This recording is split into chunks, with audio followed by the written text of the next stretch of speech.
கவனிப்போம். ரட்சிக்கப்படுவதற்கு முன்பதாக குருவி ஜோசியத்தின் மீது நமக்கு கிளி ஜோசியத்தின் மீது ஒருவேளை உங்களுக்கு நம்பிக்கை இருந்திருக்கலாம். ஆண்டவருக்குள்ள வந்த பிறகு நமக்கு ஒரு வேறொரு ஜோசியத்தை தேவன் வைத்திருக்கிறார். அதை உங்கள் மத்தியில நான் என்னன்னு சொல்றேன், அதை தெரிந்து வைத்துக் கொள்ளுங்கள். சரி, இன்னைக்கு பிரசங்கம் ஆகா ஓகோன்னு இருக்காது. ஏன்னா நான் நினைச்ச எடுத்து வச்ச ஒரு செய்தி வேற, அதுவும் ஆகா ஓகோன்னு இல்லை. அப்புறம் ஆண்டவர் ஒன்று இடையில ஒன்று பேசினாரு, அது ஆகா ஓகோன்னு இல்லைன்னா ஆகான் இருக்குது, அவ்வளோதான். ஆகா ஓகோன்னு இல்லைனா கூட ஆகான் இருக்குது. ஆனால் கடுகு சிறிதாக இருந்தாலும் காரம் குறையாதுங்கிறது போல செய்தி உங்களுக்கு மிகவும் பிரயோஜனமாக இருக்கும் என்று மட்டும் எனக்கு நம்பிக்கை இருக்கிறது. அவே எதுவானாலும் பரவாயில்ல, வார்த்தையை கேட்போம். கர்த்தர் நம்மை ஆசீர்வதிப்பாராக. முதலாவது ஒரு சில காரியங்களை முகவரை மாதிரி சொல்றேன். என்னை கனம் பண்ணுகிறவர்களை நான் கனம் பண்ணுவேன் என்று கர்த்தர் சொல்லியிருக்கார். என்னை கனவீனம் பண்ணுகிறவர்கள் கனவீனம் அடைவார்கள். அந்த கும்பகோணம் லலிதா சிஸ்டருக்கு சாட்சி சொல்ல தெரியல. என்னைக்கு நம்ம நல்லா சொல்லுவோம்னு நினைச்சிட்டு மேலைக்கு வருமோ அன்னைக்கு கர்த்தர் கிளிக்கி விட்டுருவாரு. அதனால ஒண்ணுமில்லாம வந்தா கர்த்தர் பேசிடுவாரு. நல்லா சொல்லணும்னு நினைச்சிட்டீங்க வந்தீங்கன்னா அங்க மேல சொல்ல முடியாது. அப்படி ஒரு அற்புதமான ஒரு மாயாஜாலம் உள்ள இடம் இந்த இடம். 1000 ரூபா 500 ரூபா வேலைக்கு போனதுக்கு ரத்த கண்ணீரோட ஆனந்த கண்ணீரோட சாட்சி சொன்னாங்க. வாழ்க்கையிலே அவங்க 1000 ரூபாய் சம்பளத்தை அவங்க பார்க்காதவங்க. 1000 ரூபாய் சம்பாரத்துக்கு வழி இல்லாம எப்படி என்ன செய்யணும்னு கூட, எப்படி சம்பாதிக்கணும் கூட தெரியாதபடிக்கு தன்னுடைய பிள்ளைகளை வைத்துக்கொண்டு, சரியில்லாத கணவனை வைத்துக்கொண்டு அவங்க போராட்டத்தோடு தான் கண்ணீரோடு தான் சபைக்கு வந்தாங்க. நான் இன்னைக்கு யார் பார்க்குங்கிறாங்க, அந்த என்னென்னமோ சொல்றாங்க. அந்த வேலை கிடைத்து அவன் எவ்வளோ எக்ஸ்பெக்டட் சேலரி கேட்கும் பொழுது இவங்களுக்கு எவ்வளோ போகணும்னு தெரில, 2000 3000 தெரில. இவங்க பெரிய ஒரு டீச்சர் கிடையாது. ஹிந்தி சொல்லி தரத்துக்காக இவங்களுக்கு தெரிஞ்ச ஹிந்தியை போய் பிள்ளைங்களுக்கு சொல்லி தரணும். ஹிந்தி கற்றுக்கிட்ட அவன் மறந்துடுவான், கற்றுக்காதான் கற்றுக்குவான். அந்த கிருபை அவங்ககிட்ட இருக்குது. அவங்க வக்கீலாம அவங்க கேட்டுட்டு 10,000 ரூபா போடுன்னு சொன்னோன்னே நம்ம 10,000 ரூபா போட்டுச்சு. நல்லா கவனிக்கணும். பிஎட் முடிச்ச அம்மாவுக்கு 6000 சம்பளம் போட்டு 4000 கொடுத்துருக்க ஸ்கூல்ல, இந்த அம்மா +2 படிச்ச அம்மாவுக்கு 10,000 ரூபாய் சம்பளத்துக்கு வர சொல்லியிருக்காங்க அப்படின்னா அது ஒரு மகா பெரிய அற்புதம். கைகளை கட்டி அந்த வார்த்தையை நம்ம பிடிக்க பிடிக்க பிடிக்க யெகோவா தேவன் என்கின்ற வார்த்தையை அவர்கள் விசுவாசித்து, என்னுடைய நீதி அல்ல, என்னுடைய உத்தமம் அல்ல, என்னுடைய கைபலன் அல்ல, என்னுடைய சாமர்த்தியம் அல்ல, என்னுடைய படிப்பல்ல, என்னுடைய திறமை அல்ல, இறைவன் வாக்குத்தத்தத்தை செய்தவர், நிறைவேற்ற வல்லவர். வாக்குத்தத்தத்தை அவர் சொல்லியிருக்கிறார். அவர் சத்தியபரன், அவர் சொன்னதை செய்கிறவர். ஆபிரகாமுக்கு உடன்படிக்கை பண்ணியிருக்கிறார். அதனால என்னை ஆசீர்வதிப்பார் அப்படின்னு அவங்க விசுவாசித்ததுனால தேவன் ஒரு அற்புதத்தை செய்திருக்கிறார். அவே கர்த்தர் நல்லவர். என்னை கனம் பண்ணுகிற என்ன சொல்ல வந்தாங்க, அதுல நானும் பாருங்க ஒரு மைண்ட் மிஸ் பண்ண பாருங்க. எம்எல் படிச்சுட்டு 1000 ரூபாய் சம்பாதிக்க வழி இல்லாம இன்னைக்கு திருச்சியில் இருக்கிறாங்க. மாஸ்டர் ஆஃப் லா முடிச்சுட்டு வேலைக்கு போலாமா, அங்க போலாமா, அது செய்யலாமா, இது செய்யலாமான்னு யோசிச்சு ஒரு மாசம் 1000 ரூபாய் சம்பாதிக்க முடியாம, 50 ரூபா கர்த்தருக்கு காணிக்கு செலுத்த முடியாம அவங்க ரொம்ப சிரமப்பட்டு பஸ்ஸு காசு இல்லாம இருக்கிறவங்களா இருக்கிறாங்க. ஆனால் படிப்பு இல்லாத சிலரை தேவன் கனப்படுத்தி உயர்த்தி கொண்டிருக்கிறார். அவர் தேவன் நினைச்சா என்ன வேணா செய்ய முடியுங்கிறதான் விஷயம். இன்னைக்கு சென்னையில இன்ஜினியர் கூட 10,000 சம்பாதிக்கல. பிஏ முடிச்ச இன்ஜினியர் கூட 6000 7000 சம்பளம் கொடுத்துட்டு இருக்கிறோம். பெரிய இந்த வண்டியில வச்சுட்டு இந்த பல்சர்ல புசு புசுன்னு போறவங்க கூட 10,000 சம்பாதிக்கல சார். ஐடிஐ எல்லாம் முடிச்சவங்களாம் கூட சம்பாதிக்கல. அதனால் தேவன் அதை தந்திருக்கிறார். அதை நம்ம விசுவாசிப்போம். நமக்கு படிப்போ இதெல்லாம் முக்கியமான காரியமே அல்ல. சரி, அவை அதை தெரிந்து வைத்துக் கொள்ளுங்கள். அது மாத்திரமல்ல, நான் சென்னை போயிருந்தேன். அப்ப சென்னைக்கு போயிருக்கும் ஒரு விஷயம் கேள்விப்பட்டேன். அது உங்களுக்கு யூஸா இருந்தா பாத்துக்கோங்க. டிவிலையும் பேப்பர்லயும் ஆட் கொடுத்துருக்காங்க. 10 நாள் 7 நாளா தெரியல, 10 நாளைக்குள்ள தமிழ் பேசுற ஒருத்தனை ஹிந்தியை சரளமாக பேச வைக்கிறோம். 5000 ரூபா மட்டும்தான் ஃபீஸ் அவங்க கேட்கறாங்க. ஒரு 3 மணி நேரம் 4 மணி நேரம் டெய்லி கிளாஸ் எடுக்கிறாங்க. வீட்டுக்கே எங்கே எடுக்கிறாங்க. இல்லை அவன் இடத்துக்கு நம்ம போகணுமா தெரியல. அவங்க 10 நாளுக்குள்ள அவங்க என்ன செய்யறாங்க, முத நாளே நான் பேச வச்சிடறேங்கிறாங்க. அதெல்லாம் ஒன்றும் பிரச்சனை இல்லை. நான் வந்த உடனே நிச்சயமா அவங்க 20-30 வார்த்தை அவங்க வாக்கியம் பேசுவாங்க. அதெல்லாம் நாங்கள் சொல்லி கொடுத்துருவோம் அப்படிங்கிறாங்க. முத நாள் இருந்தே அவங்க பேச வச்சுட்டு இந்த கடைசி நாள் வரதுக்குள்ள அவங்கள சரளமாக பேசுற அளவுக்கு நாங்கள் அவங்களை உருவாக்கிடுவோம் அப்படின்னு சொல்லி ஒரு வித்தியாசமான ஒரு ஆடை கொடுக்குறாங்க. அது பார்க்கும்போது எனக்கு சந்தோஷமா இருக்குது, நம்மளும் கற்றுக்கலாமே, 5000 ரூபா போனாலும் பரவாயில்ல. அவன் சொல்கிற அளவுக்கு முழு ஹிந்தி வராட்டினா கூட அவங்க என்ன ஸ்டாண்டர்ட் சொல்கிறோன்னா, ஹிந்தி சீரியல் பார்த்து நீங்கள் பேசுகிற அளவுக்கு, நீங்கள் புரிகிற அளவுக்கு நாங்கள் உருவாக்குறோன்னு சொல்கிறாங்க. எப்படின்னு தெரில, நம்ம சொன்னாங்க. சரி, அப்போ தான் நான் யோசித்தேன், அவனை கிளாஸ் எடுக்க விட்டு நம்ம ரெக்கார்ட் பண்ணிவிட்டு செல்ஃபோன்லேயே எதாவது ரெக்கார்ட் பண்ணிட்டு நம்ம முஸ்லிமில் போய் ஒரு கிளாஸ் எடுக்க ஆரம்பித்தோம்னா நமக்கு 3000 ரூபா போட்டால் கூட காசு வருமே அப்படின்னு நான் யோசித்தேன். சரி, அதுக்கப்புறம் தான் ஹிந்தி நான் கற்றுக்கிறத விட ஹிந்தி தெரிஞ்ச அம்மா கொஞ்சம் கற்றுக்கிட்டாங்கன்னா கொஞ்சம் ஈஸியாக இருக்குமே என்று சொல்லி யோசித்தேன். அதாவது ஹிந்தி முக்கியம் இல்லை, அந்த 10 நாளைக்குள்ள நம்ம மண்டைக்குள்ளே எப்படி திணிக்கிறாங்கிற அந்த வழிமுறை தான் முக்கியம். இந்த 10 நாளைக்குள்ள நம்ம மண்டைக்குள்ளே அதை எப்படி கொண்டு வரோம், நம்ம வாயிலேருந்து எப்படி ஹிந்தியை பேச வைக்கிறோம். நேஷனல் லாங்குவேஜாக இருக்கிறது இந்தியா முழுக்க, கிட்டத்தட்ட உலகம் முழுக்க ஹிந்தி இங்கிலீஷ் தான் நம்ம விளையாடலாம் ஓரளவுக்கு. அது அந்த காரியத்தை அவங்க சொன்னாங்க. அதை நான் மனசில் வச்சுக்கிட்டேன். சரி, யாருக்காவது உங்களுக்கு பிரயோஜனப்படுச்சுன்னா சென்னையில் போய் 10 நாளைக்கு புளியாதரை கட்டிக்கிட்டு போயிட்டு உட்காந்துக்கிட்டு பிளாட்ஃபார்ம்லேயே எங்கேயோ தங்கிக்கிட்டு கிளாஸ் அட்டன் பண்ணிவிட்டு கற்றுக்கிட்டு வந்துட்டிங்கன்னா 5000 ரூபா செலவு பண்ணிவிட்டு இங்கே ஏதாவது உங்களுக்கோ உங்கள் பிள்ளைகளுக்கோ யூஸ் ஆகும். இல்லை நீங்கள் புதுசாக ஒரு சப்ஜெக்ட் ஓப்பன் பண்ணுங்கள், ஹிந்தியை மறப்பது எப்படின்னு சொல்லி ஒன்று கற்றுக்கொள்ளுங்கள் அல்லது மறந்து விடுங்கள். அது ஒரு புதுசாக ஒரு தலைப்பு கொடுத்து ஏதோ ஒன்று செய்யுங்க. இல்லை ஒன்னொன்று செய்யுங்க, கற்றுக் கொடுக்கறதுக்கு பைத்தியம் முடிக்க வச்சு வந்துடுங்க. ஏதோ ஒரு புதுமை செய்யணும் இல்லைங்களா? சரி, இன்னைக்கு என் பிரசங்கத்துக்கு என் கோட்டுக்கும் சம்பந்தம் இருக்குது. அது என்னங்கிறது கடைசியில் உங்களுக்கு தெரியும், நான் சொல்கிறேன். இந்த கோட்டு மாதிரி தான் இன்னைக்கு என் பிரசங்கம் இருக்கும். நல்ல வேலை ஆண்டவர் ஒரு பூவை கொடுத்ததுனால ஒரு பூ மிச்சமானனால இங்கே வந்துருச்சு. 2 பூ மிச்சம் வந்தால் 2 காதுக்கு போயிருக்கும். 3 பூ மிச்சம் வந்துச்சுன்னா இங்கே 1 இங்கே 2 வந்திருக்கும். நல்ல வேலை மூக்கில் சொருகிற மாதிரி இடம் இல்லை, ஏன்னா அது மூக்கில் சுவாசிக்கிறதுனால அந்த ஓட்டையை விட்டு வச்சுட்டீங்க. அங்கேயும் உங்களை மாதிரி மூக்குத்துற மாதிரி குத்திருந்தாங்கன்னா அங்கேயும் சொல்லி வச்சுட்டேன், முன்னாடி உட்காந்துட்டு இருப்பா. நல்லா இருக்குது, சட்டைக்கு மேட்சாக இருக்குது வச்சுக்கோன்னு சொல்லிட்டு அதையும் குத்தி விட்டுருப்பா. சரிங்க, என்னை கனம் பண்ணுகிறவர்களை நான் கனம் பண்ணுவேன் என்று கர்த்தர் சொல்லியிருக்கிறார். அப்ப கனம் பண்ணுதல் என்றால் என்ன என்று சொல்லும்போது, துறையூர்ல நான் பார்க்கும்போது ஒரு ஐயா ஒரு அருமையான ஒரு பேப்பர்ல என் பிரசங்கத்தை நோட்ஸ் எடுத்துட்டு இருந்தாரு. அது என்ன பேப்பர் அப்படின்னு சொன்னா, ஒரு கண்ணு தெரியாத கிளவி கூட அந்த வெளியே போகும்போது மலைச்சலாதிக்கு போகும்போது துடைக்கிறதுக்கு அந்த காலத்துல கல்லு பேப்பர்லாம் கொண்டு போவாங்க. அதுக்கு கூட அந்த பேப்பரை பயன்படுத்த மாட்டாங்க. அந்த பேப்பர்ல நோட்ஸ் எடுத்துட்டு இருக்கிறாரு ஒருத்தர், நம்ம செய்தியை நோட்ஸ் எடுத்துட்டு இருக்காரு. அப்பதான் கர்த்தர் சொன்னார், ஏன் இப்படி கேவலப்படுத்துறீங்க, ஆண்டோடைய வார்த்தையை கேவலப்படுத்துறீங்க. நேற்றைய தினத்துல திருச்சியில் போய் பிரசங்கம் பண்ணிட்டு இருக்கிறேன்.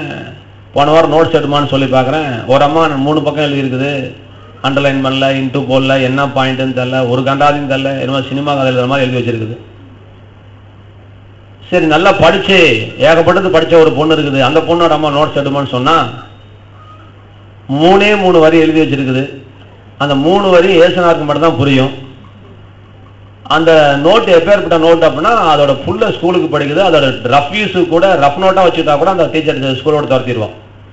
அவ்வளோ ஒரு கேவலமான ஒரு நோட்ல அவ்வளோ ஒரு கேவலமான ஒரு நோட்ஸ் எடுத்து இருக்கிறாங்க.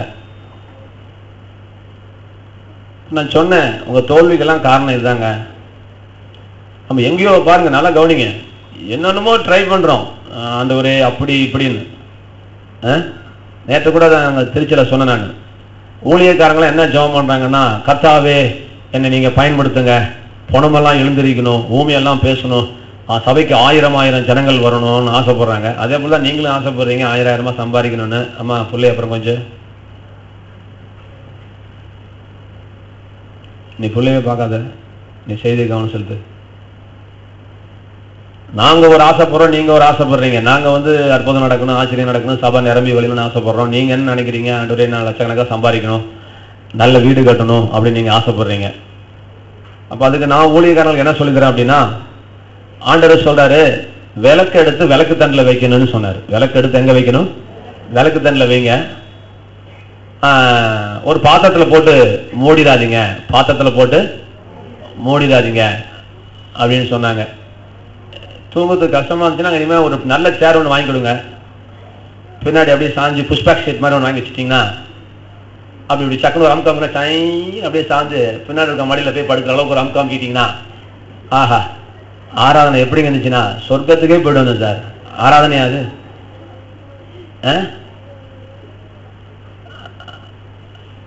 முயற்சி பண்ணணும், கொஞ்சம் கஷ்டம்தான்.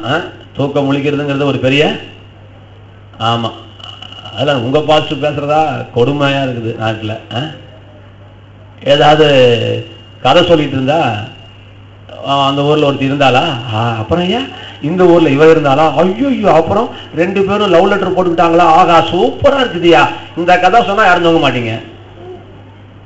இவன் என்னடாங்க மனம் திரும்புதல்ங்கிறான், மனம் புதிதாகுதல்ங்கிறான், ஆத்மா ரட்சிப்புன்னு சொல்லிட்டு இருக்கானே வார வாரம் சொல்லிட்டு அதுக்கு ஒரு ஜபம்.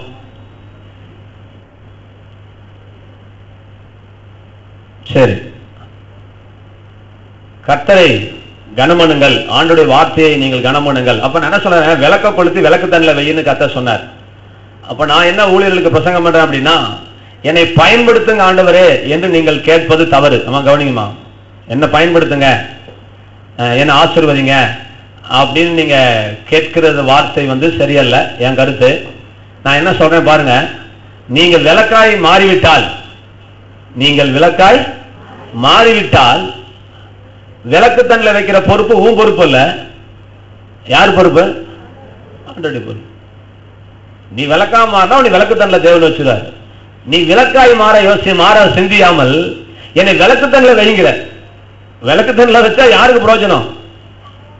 நீ எரியவே இல்லையே, நீ விளக்காக மாறவே இல்லையே. விளக்கு தண்டைக்கு போக ஆசைப்படுகிறாயே, விளக்கே நீ எரிகிறாயா? எரியறதில்ல. ஆண்டவர் போய் அதை செய்ய இதை செய்யுங்கிறீங்க. அவர் செய்யறதுதான் காத்துட்டு இருக்கிறார். தம்முடைய வல்லமை வெளிப்படுத்த தேவனுடைய கண்கள் பூமி எங்கும் உலாவி கொண்டிருக்கிறது. தம்மை பற்றி உத்தம இருதயத்தோடு இருக்கிறவர்களுக்கு தம்முடைய வல்லமை வெளிப்படுத்த தேவனுடைய கண்கள் பூமி எங்கும் உலாவி கொண்டிருக்கிறது. ஆங்கிலத்தில் இங்கும் அங்கும் ஓடிக்கொண்டிருக்கிறது என்று ஆகிறது. ரன்னிங் டு அண்ட் ஃப்ரோ, ஹிதர் அண்ட் திதர் என்று வருது. இங்கேயும் அங்கேயும் முன்னையும் பின்னையும் ஓடிக்கிட்டே இருக்குதான். ஆண்டவருடைய கண்கள் தேடிக்கொண்டே இருக்குதான் தம்முடைய வல்லமை வெளிப்படுத்த. மறுபுறத்தில் ஆண்டவரே நம்முடைய வல்லமை வெளிப்படுத்த ஒரு கூட்ட ஜனங்கள் ஜெபித்துக் கொண்டிருக்கிறார்கள், காத்துக் கொண்டிருக்கிறார்கள், உபவாசித்துக் கொண்டிருக்கிறார்கள். மறுபுறத்தில் இவர் அதை காதல கூட வாங்காம இவரு அது என்னது ஆள் எடுப்பாங்களே ரெக்ரூட்மெண்டா, இவரு ஒரு இடத்துல ரெக்ரூட்மெண்ட் போட்டுட்டு இருக்கிறார். அவங்க வேலைக்கு அப்ளிகேஷன் போட்டுட்டு இருக்கிறாங்க. நம்ம சரியான இடத்துக்கு நம்ம வரணும். பாருங்க, என்னை கனம் பண்ணுகிறவர்கள் நான் கனம் பண்ணுவேன்னு சொல்றாங்க. நீ எப்படி ஆண்டவருடைய வார்த்தையை நீ கவனிக்கிறாய்? நீ என்ன ஆண்டவருடைய வார்த்தைக்கு இடம் தர? ஒரு வசனம் தமிழ்ல வாசிக்க சொன்னா எல்லாம் வெத்த படிச்சவங்க எப்படி வாசிக்கிறாங்க? வாங்கங்கிறதுக்கு வங்கங்கிறது, வங்கங்கிறதுக்கு வாங்கங்கிறது. அதுக்கு நீ 3ஆம் கிளாஸ் கூட படிக்காம இருக்கலாமே. அது எழுத்து கூட்டி படிச்சு அந்த வசனத்தை கொலை பண்ணி, என்னுடைய அபிஷேகத்தையும் கொலை பண்ணி கேட்கறவனு நாடு சாவர மாதிரி செஞ்சு வசனத்தை வாசிக்கிறாங்க. கவனிங்க, என்னங்க இதுக்கெல்லாம் போய் திட்டுறீங்க ஐயா? என்ன சொல்றேன், வீட்டில் போய் ஜாம் பண்ணிட்டு ஒரு நாளைக்கு ஒரே ஒரு அதிகாரத்தை வாயை திறந்து நீ படிச்சா ஒரு 6 மாசத்துல உனக்கு தேவன் கிருபை தர மாட்டாரா? என்னங்க இல்லையா? நீ படிக்காம வாயில பஞ்சு வச்சுட்டு வா. வரும்போது சித்திரமும் கைப்பழக்கம், செந்தமிழும் நாப்பழக்கம், மனதில் வைத்ததொரு மனப்பழக்கம். நம்ம வேலைக்கு போகக்கூடாதுங்க. மறுபடியும் சொல்றேங்க, உங்களுக்குள்ள அந்த வெறி வரணுங்க. நம்ம ஒரு வேலைக்கு போகக்கூடாதுங்க, ஒரு வேலை எடுக்கக்கூடாதுங்க, பொறுப்பு எடுக்கக்கூடாதுங்க. எடுத்தா நம்மள மாதிரி இந்த ஊர்லயே எவனும் செய்யக்கூடாது. ஒரு ஆமேன்னு சொல்லுங்களேன். இந்த வெறி உங்களுக்குள்ள வரட்டும். கல்யாணம் பண்ணாதவங்க, பிள்ளையை பார்க்காதவங்களாம் கவனிச்சுக்கோங்க. இந்த வெறி உங்களுக்குள்ள வந்தாதான், நல்லா புரியுதுங்களா? அது உங்களுடைய பிள்ளைகளுக்கு அது கடத்தப்படும். பிள்ளைகளுக்கு கடத்தப்படும். வம்சாவளி இல்லாமல் யாரும் செத்துடக்கூடாது. நான் வச்சுக்கோங்க, யாரும் ஏமாந்துடாதீங்க. புருஷன் கை விட்டான், எவன் கை விட்டாலும் உங்களுக்கு அதை பற்றி கவலை கிடையாது. கர்த்தர் கைவிடலை. ஆமேன்னு சொல்லுங்க. எவன் கையை நீங்க நம்ப வேண்டாம். கர்த்தர் உங்க கையை கெட்டியா பிடிச்சிருக்கிறாரு. கர்த்தர் நினைச்சிருக்கிறாரு. வாங்கல, நேற்று கூட கர்த்தர் ஒன்று கற்றுக் கொடுத்தாரு. பாருங்க, இனி நான் கர்த்தர் இருப்பேன், இவரு தான் நீங்க. ரைட்டுங்களா? என் கையை பிடிச்சிக்கப்பா. இந்த கையை பிடிச்சி கொடுக்கா. நடந்து போகும்போது நடந்து எப்படி சரி எப்படி பிடிச்சி கையை பிடிச்சி அப்படி பிடிச்சிக்கோ. ஆமாம். இப்போ நாங்கள் 2 பேரும் போயிட்டு இருக்கிறோம். இப்போ பயங்கர கும்பல். என்னதுங்க? பயங்கர கும்பல். என்ன இப்போ இவனை விட ஒரு பலசாலி வந்தானா, நடுவில் வந்தானா என்ன செஞ்சிருவான்? தட்டி விட்டுருவான். நான் போய்ட்டு இவன் தனியாக போயிடுவான். என்னை விட பலசாலி. சரி, இது ரைட்டுங்களா? இப்போ கவனிங்க. இப்போ ஆண்டர் என்ன சொன்னார்? என் கையை பிடிச்சிக்கோன்னு சொல்லாமல், என் கையை பிடிச்சிக்கோன்னு சொல்லாமல், இப்போ கை நீட்டுங்க, நான் உன் கையை பிடிச்சிக்கிட்டேங்கிறாரு. நல்லா கவனிங்க. ஏன்னா இப்போ என் கையை தட்டி விட்டு உன்னை பிரிக்கிறதுக்கு என்னை விட பலசாலி எவனாவது வந்தாதான் வர முடியும். என்னை விட பலசாலி யாரும் வர முடியாது. அதனால நான் சேர்த்தாலும் உலகம் அழிஞ்சாலும் நான் பிடிச்ச கைய நான் விட மாட்டேன். நான் உன்னை பிடிச்சிருக்கிறேன். நான் எக்காரணம் கொண்டும் எச்சூழ்நிலையும் எந்த நேரத்திலேயும் நான் உன்னை விட்டு விலகுவதும் இல்லை, உன்னை கை விடுவதும் இல்லை என்று கர்த்தர் சொல்லியிருக்கிறார். கைவிடாத தேவன். அவர் உன் கையை பிடிச்சிருக்கார். அவர் உன் கைய பிடிச்சிருக்கிறார். எப்படியா அவர் பிடிச்சிருக்கிறார் பாருங்க. எதுக்கு இந்த வார்த்தை சொன்னேன் செய்தி? இந்த இதுக்கு வந்து எதுக்கு வந்து கடவுள் தான் தெரியுமா? ஏதோ ஒன்று சொல்றதுக்காக அங்கே வந்தேன் நான். சரி, அதுக்கு முன்னாடி என்ன பண்ண சொன்னேன்? வம்சாவளியை வம்சாவளி இல்லாமலாம் போயிட்டேன். அதான் கரெக்ட், ஐயா கரெக்டாக சொன்னாங்க. டாக்டர் சார் டக்குன்னு அடிச்சார். நன்றி டாக்டர்.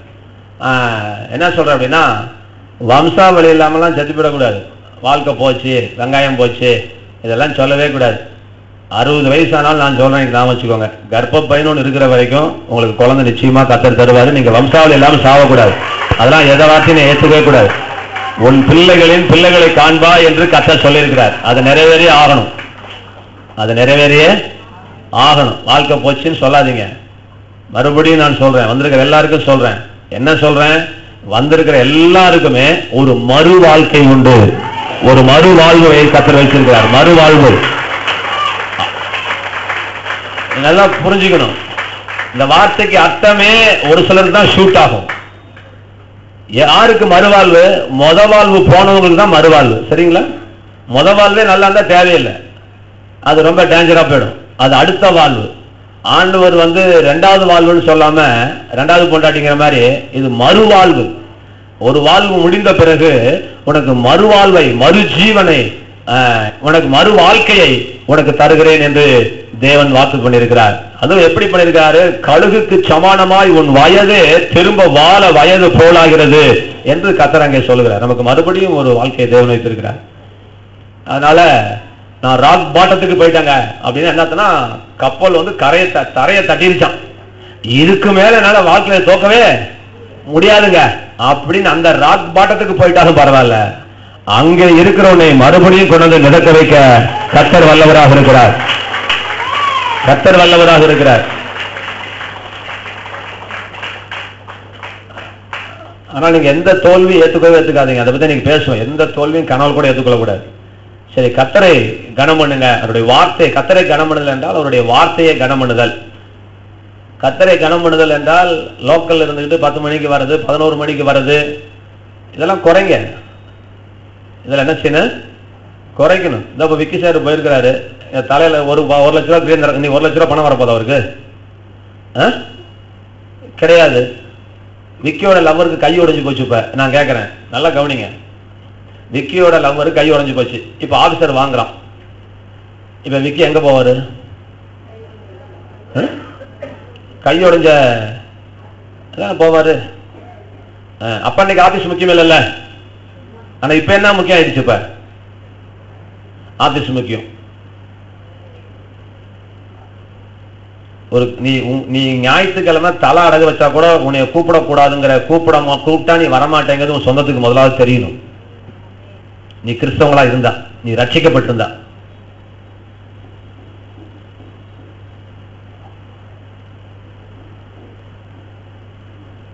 அப்படி ஒரு வெறி, ஒரு வைராக்கியம் உங்களுக்குள்ள வரணும். நமக்குதான் சினிமா தியேட்டரோட மோசமா போயிடுச்சு. ஆண்டவரை கனம் பண்ணுங்க. 3 பஸ் ஏறி வரவங்களா அங்க 9 மணிக்கு வராங்க. இங்க லோக்கல்ல வந்துட்டு இங்க வர நம்மளால முடியல. தேவி நேற்று நைட்டு வீட்டுக்கு வந்துட்டு இன்னைக்கு எப்ப பரட்ட? நீ நாமக்கல்ல இருந்து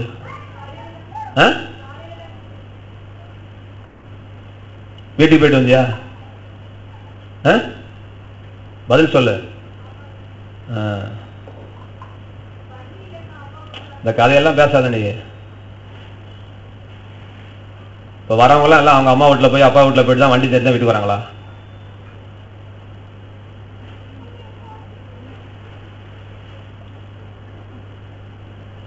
நான் வந்து யாரையுமே நாங்க கட்டாயப்படுத்த முடியாது. இது கட்டாயப்படுத்துகிற தேவன் இறைவன் அல்ல. நல்ல விளையிக்கோங்க. நீங்களாம் நினைக்கிறீங்க, வேணியம்மா நினைக்குது, தப்பு செஞ்சா கர்த்தர் கையை ஒடிச்சிட்டு வராக்கணும், காலை ஒடிச்சிட்டு வராக்கணும். சத்தியமா தப்பு. அவர் கையை ஒடிச்சு உன்னை திருத்தணும்னா தமிழ்நாடு முதலாவது திருந்திருக்கும். தமிழ்நாடு ஒரு தப்பு கூட நடக்காது தமிழ்நாட்டில். ஏன்னா அத்தனை பேரும் கையே இருக்காது இல்லையா? என்னவா இந்த வசந்தா கையெல்லாம் ஒடிச்சிருக்குன்னா நேரம் வசந்தாக்கு ஒரு 550 கை வாங்கியிருந்தா கூட பத்தாது. வசந்தா தப்பு செய்யும் போதெல்லாம் கையை ஒடிக்கணும்னா ஒரு தப்புக்கு ஒரு கொட்டுனா கூட இமயமலை மாதிரி நம்ம தலை வளர்ந்துருக்கும். ஒரு பொய்க்கு ஒரு முடி கீழே விழுவுனா கூட நம்ம தலையில எவன் தள்ளி முடி இருக்காது. வாசற்படியில் நின்று கதவை தட்டுகிறேன், ஒருவன் என் சத்தத்தை கேட்டு கதவை திறந்தால். ஒரு அம்மா காலைல போன் பண்ணுது. எத்தனை மணிக்கு? கரெக்டா 8:58. அக்கா நான் இன்னைக்கு வரலக்கா, திருச்சிக்கு தீபாவளிக்கு ட்ரெஸ் எடுக்க போறாங்க. இன்னைக்கு எந்த நேரங்க? திருவிருந்துக்கு காலைல 9 மணிக்கு. எங்க போகணும் நம்ம? திருச்சிக்கு. எதுக்கு போகணும்? ட்ரெஸ் எடுக்க. எதுக்கு? தீபாவளிக்கு. வெடி வெடிச்சு மூஞ்செல்லாம் கிழிஞ்சு போறதுக்காக இப்பே ரெடியாக வைக்கிறாங்க. இங்கே வெடி வைக்கிறாங்க. நுனிக்கலையில உட்காந்துட்டு அடிக்கலையில வெட்டுறது.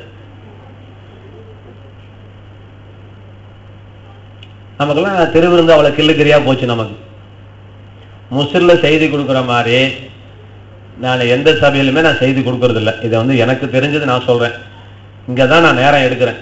மற்ற எல்லா சபையிலுமே எல்லாம் ஊருக்கு போகணும், அங்கே போகணும், இங்கே போகணும், ராத்திரி பகலுன்னு சொல்லிட்டு.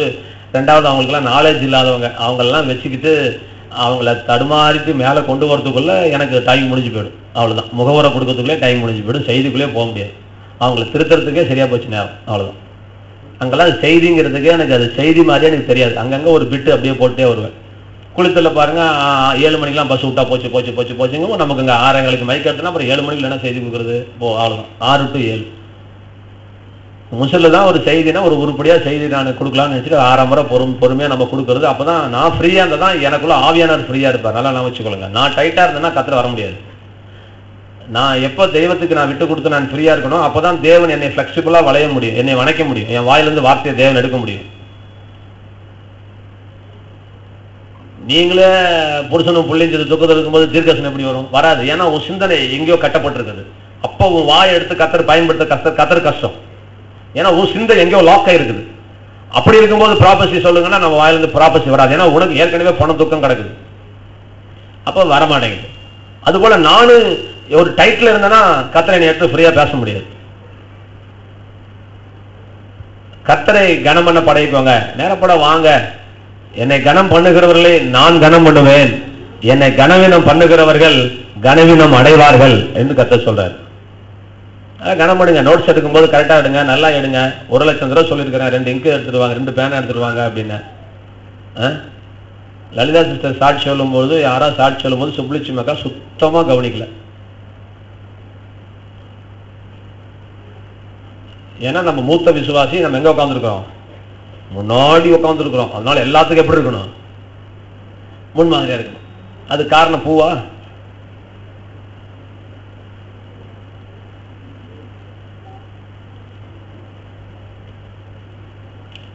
ஒரு சாட்சி சொல்றாங்கல்ல, ஏங்க நீங்க சாட்சி சொல்லும் போது ஒரு நாயும் கேட்கலன்னா உங்களுக்கு கஷ்டமா இருக்காதா? ஒருத்தர் சாட்சி சொல்றாங்க, அவங்க என்னதான் சொல்றாங்க, அது இதெல்லாம் நீங்க தெய்வத்துக்கு கொடுக்குற கணங்க, மனுஷனுக்கு கொடுக்குற கணம் இல்லைங்க. அதெல்லாம் தெய்வத்துக்கு கொடுக்குற கணம். சென்னைக்கு கூட்டம் எடுக்க போனேன், கூட்டம் நடத்தவே இல்லை. ஆனா எல்லாரும் வந்திருந்தாங்க. கவனிங்க, போன வாரம் நான் காணிக்கையா நான் போகல. நான் கூட்டம் நடத்தினா நான் காணிக்க வரும். நான் காணிக்க கூட்டமே நடத்தல. நான் ஏன் நடத்தல? 6:30 மணிக்கு அதிகபட்சமா அந்த கூட்டத்தை ஆரம்பிப்பேன். ரைட்டுங்களா? எல்லாத்துக்கும் ஃபோன் பண்ணி சொல்லிட்டு போனேன். 7 மணி வரைக்கும் ஒரு நாய் கூட வரல. நான் முடிவாக தான் உட்காந்துருந்தேன். 7 மணி வரைக்கும் பாப்பாண்டவரை, அதுக்கு மேலே நீங்க பொறுத்தால் நான் பொறுத்துக்க மாட்டேன், நான் கூட்டம் நடத்த மாட்டேன்னு. 7 மணிக்கு மேலே ஒவ்வொருத்தங்களா வர ஆரம்பிச்சு 7:30 வரைக்கும் வந்தாங்க. உட்காந்து கதை பேசிட்டு தான் போனாங்க. உட்காந்துட்டே இருக்கிறாங்க. நான் பேசுவேன். நான் இப்படி உட்காந்துருக்கிறேன். நான் ஒன்றும் பேச, நல்லா இருக்கீங்களா, உங்கள் அம்மா அப்படி இருக்காங்க, உங்கள் அப்பா அப்படி இருக்காங்க, பரவாயில்லையே, வெரி குட், பரவாயில்லைங்க, சரிங்க, அப்புறங்க இதுதான் பேசிட்டு இருந்தேன். நடத்துக்கு பேசவே இல்லை, திட்டவும் இல்லை. அவங்க ஏதோ பாசம் இன்னும் கூட்டம் நடத்துவார் போகிறதுன்னு சொன்னேன். நான் மணி 8 ஆச்சு, வீட்டுக்கு போலியான கடைசியில். வீட்டுக்கு போங்க அப்படின்னு. நீ கூட்டம் கிடையாதுங்க, தெரியாதுங்களா? ஏங்க கூட்டம் எடுக்கணுமா? எடுக்கிறேன். 10 மணிக்கு போறியா வீட்டுக்கு? 8 மணிக்கு தானே வந்த? 10 மணிக்கு போறியா? நல்லா நான் வச்சுக்கோங்க, இயேசுநாதரை அறையும் பொழுது, காரி துப்பும் பொழுது, கல்வாரி சிலுவையை அறையும் பொழுது, பிதாவே இவர்களுக்கு மன்னின்னு சொன்னாரா?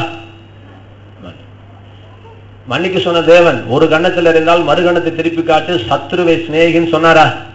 சொன்னார். தேவாலயத்துல புறா வித்து கொண்டிருந்தவர்களையும் காசு பழகக்காரர்களையும் கண்டு அந்த புறா காசெல்லாம் தூக்கி எரிஞ்சார் கர்த்தர். அடிக்கிறதுக்கு ஒண்ணு இல்லைன்னு பார்த்தார். அவருக்கு ஒரு மூளை இருந்துச்சு, கயிறு இருந்துச்சு, 2ஆம் மூணா திரிச்சாரு, ஜட தெரியுற மாதிரி திரிச்சு வச்சு வெல்தார்னு சொல்லி பைபிள் இருக்குது. கொஞ்சம் பாடி பில்டர் தான் இருந்திருக்கணும்னு நினைக்கிறேன் நான், எப்படின்னு தெரியல. ரொம்ப தைரியம் வந்துருச்சு ஆண்டருக்கு, அபிஷேகம் வந்துருச்சு போல. கோயில்ல அத்தனை பேர்த்த ஒரு ஆள் சாவுக்கு எடுத்து அடி அடின்னு வெளுத்திருக்கிறாரு, தூக்கி கடாசி இருக்கிறாரு. ஏன் அவருக்கு இவ்வளவு பாவம் வருது? நான் ஏன் மனுஷன்? அப்ப அவர் சொன்னாரு, என்னுடைய ஆலயத்தை கல்லர் குகையாக்கினீர்கள். என்னங்க அங்க மண்ணின்னு சொன்னீங்க, இங்க கல் எடுக்க சவக்கால் அடிங்கிறீங்க. உனக்கு விரோதமாய் செய்யப்பட்ட மாபெரும் குற்றமானாலும், உன் புருஷன் உன்னைய விட்டுட்டு உயிருக்கு உயிரா காதலிக்கிறேன்னு சொல்லிட்டு உன்னைய விட்டுட்டு 15 ஒப்பாட்டியோட அலைஞ்சாலும் நீ மன்னிக்கணும். உதாரணம் சொல்றேன், அது உனக்கு விரோதமாய் செய்யப்பட்டது. ஆனா தெய்வத்துக்கு விரோதமாய் ஒரு காரியம் செய்யப்பட்டால் அதை மன்னிக்கிறதுக்கு உனக்கு ரைட்ஸ் கிடையாது. நீங்க செய்யறதெல்லாம் நீங்க வேணா சோதிச்சு பாருங்க, என்னைக்கான சோதிச்சு பாருங்க. போன் எடுத்துட்டு உனக்கு எவ்வளவு கெட்ட வார்த்தை தெரியுமா படிச்சு நீ திட்டு, நான் கம்முன்னு பொறுத்துக்கிறேன். ஏதோ சினிமா பட்டில மனுஷனுடைய காரியத்தையும் மாட்டு காரியத்தையும் கலந்து வச்சு அடிச்ச மாதிரி அடிங்க, அதை விட கேவலமா அடிங்க, நான் வாங்கிக்கிறேன். இது ஏன் சம்பந்தப்பட்டது, நான் மன்னிக்கிறேன். சேலஞ்சு பண்றேன், நான் மன்னிக்கிறேன். என்ன துரோகம் வேணா பண்ண, நான் உன்னை மன்னிக்கிறேன். இந்த ஆராதனைக்கு ஆளை காலாடிட்டு வருது, 8 மணிக்கு வருது, போறது வருது.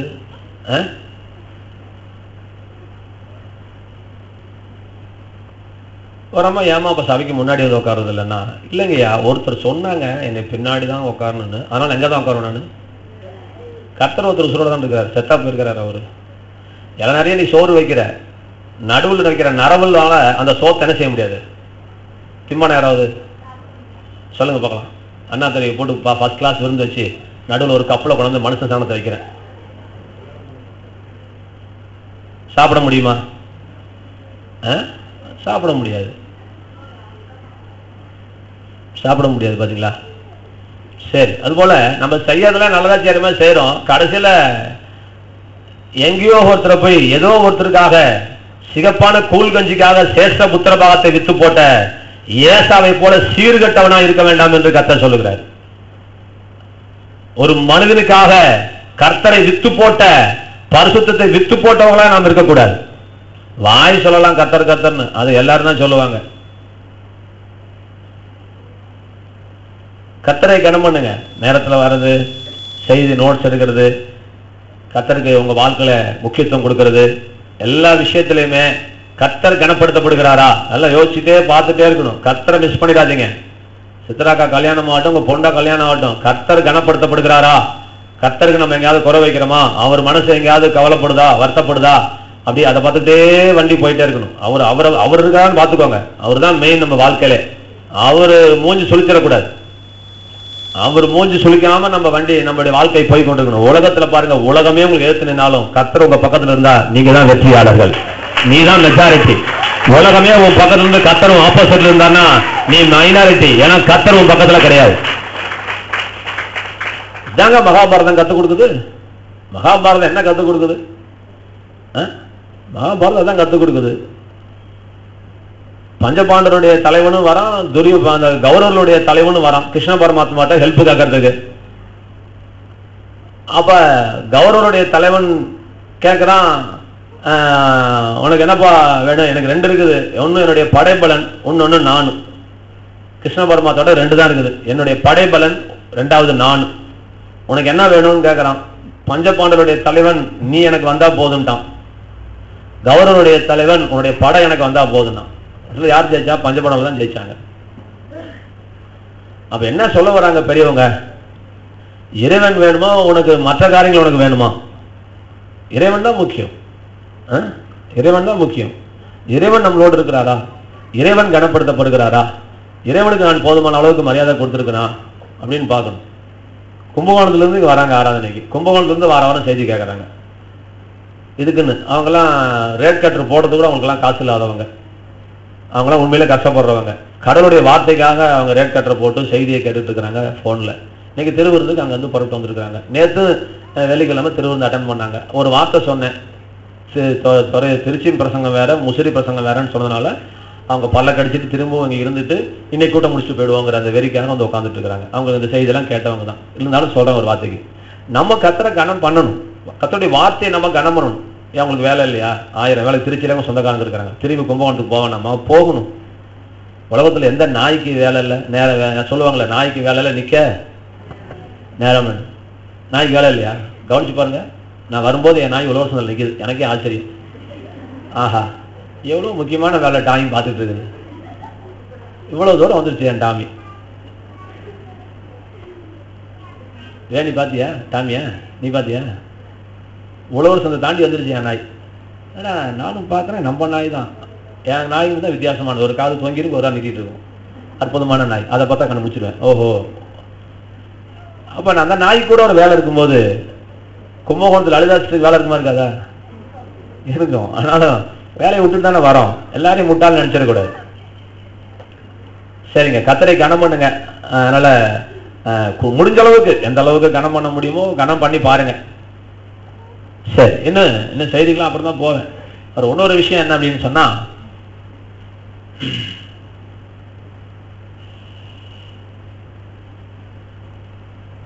இன்னொரு பிட்டு சொல்றேன்.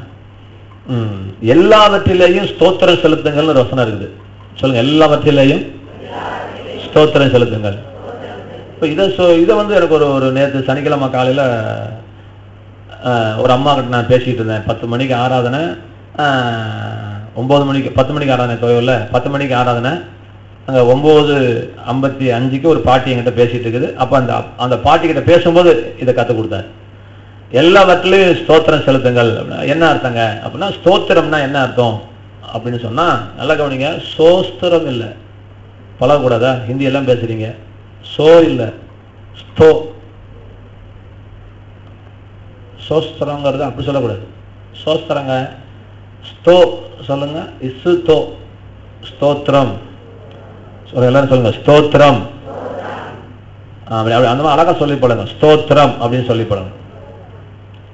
அவ எல்லாவற்றிலையும் ஸ்தோத்திரம் சொல்லுங்க அப்படின்னா என்னங்க அர்த்தம்? ஸ்தோத்திரம் என்றால் என்னங்க அர்த்தம் அப்படின்னா நன்றி என்று அர்த்தம். ஸ்தோத்திரம் என்னங்க அர்த்தம்? ஏன்னா நேற்று ஒரு அம்மா கிட்ட கேட்டேன், அப்படின்னா என்னன்னு தெரியலைங்கன்னு சொன்னாங்க. பரவாயில்லைங்க, விசுவாசியா இருந்ததுக்கு நான் கொடுத்து வச்சிருக்கணும். அப்போ உடனே அந்த பொண்ணு கிட்ட சொன்னேன், இந்த அடுத்த வாரம் நான் பிரசங்கம் பண்ணும்போது இங்க ஒரு செருப்பு ஜன்னல கட்டி விட்டுரு. ஏன்னா உனக்கு சொல்லி கொடுக்காது ஏன் தப்பு தானே? 5 வருஷமா என் கோயிலுக்கு வரேன், உனக்கு ஸ்தோத்திரத்துக்கு அர்த்தம் தெரியாத அளவுக்கு நான் உங்களை வளர்த்திருக்கிறேன். அப்ப தப்பு என் மேல தானே? பெத்த தாய்மாரெல்லாம் என்ன செய்யுங்க, பிள்ளைங்களை அடிக்காதீங்க, புருஷன்மாரெல்லாம் பொண்டாட்டி அடிக்காதீங்க. ஐயா என்னையா போங்கய்யா, நல்ல ஆம்பளையா தான் வாங்க. 1 கோடி ரூபா பரிசு, முஸ்லுக்கு 5 பெல்ட் வாங்கணும். நிறைய பேர் என் ஃப்ரெண்டா இருக்கிறாங்க. கோதா போட்டுட்டு இறக்கி விடுறேன், கும்முன்னு குத்துங்க பார்க்கலாம். உங்க வீரத்தை அங்க காட்டுங்க.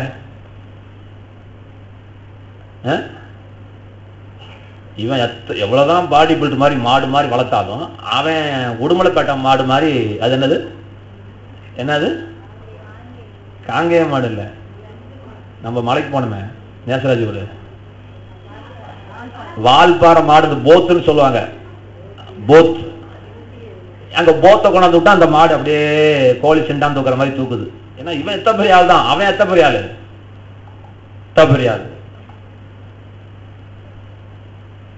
அப்ப அவனை கண்டானே இவன் பம்பறான். எல்லாத்துக்கும் வல்லவனுக்கு வல்லவன் உலகத்துக்கு தானே செய்யறான்.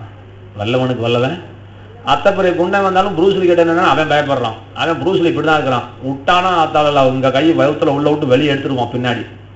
இவன் இங்கே இவனுக்கு ஒரு பலன், இங்க குத்துறானா கையை வெளியே எடுத்துருவான். அதனால அவனுக்கு முன்னாடி யாரும் நிக்க மாட்டாங்க, ப்ரூஸ்லிக்கு முன்னாடி. அப்ப வல்லவனுக்கு வல்லவன் இந்த உலகத்துல இருக்கு. அந்த ப்ரூஸ்லியே தூக்கிட்டான் ஒருத்தன், டொமியன் ஒருத்தன் துப்பாக்கில ரசம் வச்சு தூக்கிட்டாங்க. இப்படி ஒவ்வொருத்தனுக்கும் ஒரு இருக்கதான் செய்யுது. இதுல யார் நான் பெரிய ஆளுன்னு சொல்றதுலாம் இந்த உலகத்தெல்லாம் யாரும் கிடையாது. நான் இதுல கரை கண்டுறேன் அப்படின்னா நீ கரையெல்லாம் காணவே முடியாது. வைத்தியத்திலே ஆகட்டும், ஒரு எந்த கலையிலையும் நீ கரையை காண முடியாது. பாருங்களேன், அப்படி இருக்கும் பட்சத்தில் உன் பொண்டாட்டியை போட்டு கேட்க ஆள்லன்னு துப்பு துப்புன்னு தப்பலாமா? நீ வீரனா? அதுக்குதான் உங்களுக்கு முன்மாதிரியா நான் மீசையை எடுத்துட்டு நான் உட்காந்துட்டு இருக்கிறேன். ஏன்னா நான் மீசையை வச்சுட்டு இருந்ததான் நான் மனுஷன், நான் ஆம்பளை. அதில் மீசையை எடுத்துட்டு அமைதியாக போயிடணும். சரி போ, என்னமோ செய்கிறேன். உங்களை நம்பி தாங்க வந்தாங்க. பொண்டாட்டிங்கிறது யாரு? உங்களை நம்பி வந்தவங்க தானே பொண்டாட்டி.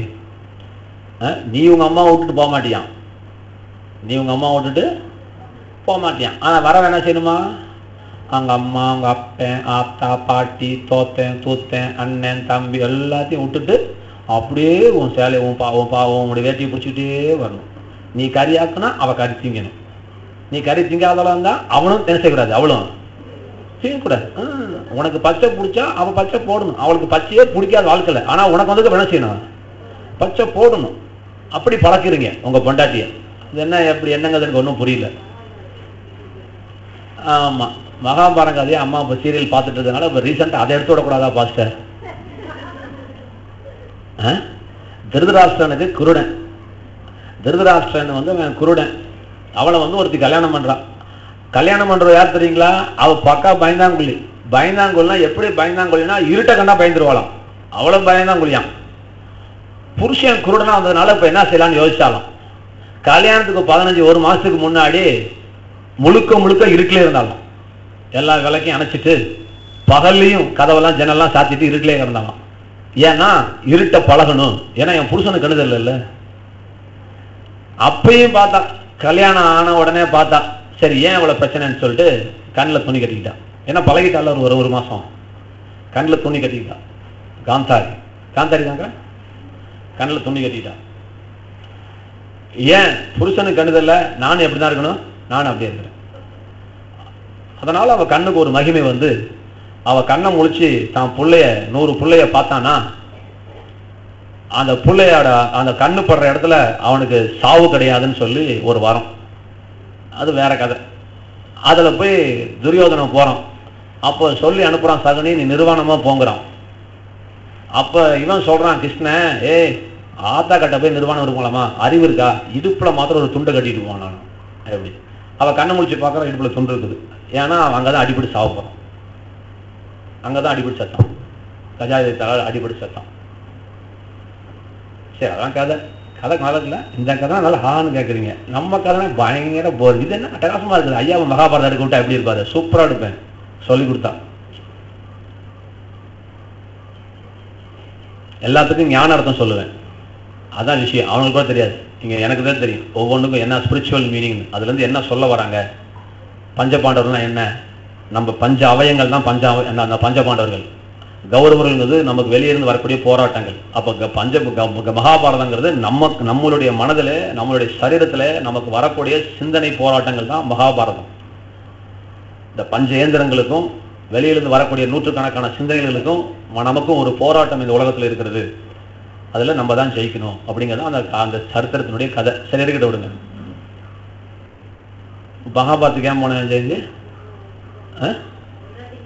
பொண்டாட்டிங்களாம் அடிக்காதீங்க, பொண்டாட்டிலாம் விட்டு கொடுத்து போங்க, மன்னிச்சு போங்க, நம்மளை நம்பி வந்துட்டாங்க, போட்டு டாமினேட் பண்ணாதீங்க, நல்லா வச்சுக்கோங்க, லவ் பண்ணாதீங்க. லவ் பண்ணிட்டா அவள் குருடியாக இருந்தாலும் கல்யாணம் பண்ணிடுங்க.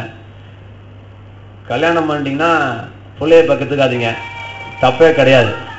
ஆமாங்குது. தொடக்குன்னு ஆண்மனெல்லாம் கட் பண்ண அப்படியே பார்த்துக்கிட்டே இருக்கிற. கல்யாணம் பண்ணா குழந்தைய பத்துக்காதீங்க. என்னங்க இப்படி சொல்றீங்க?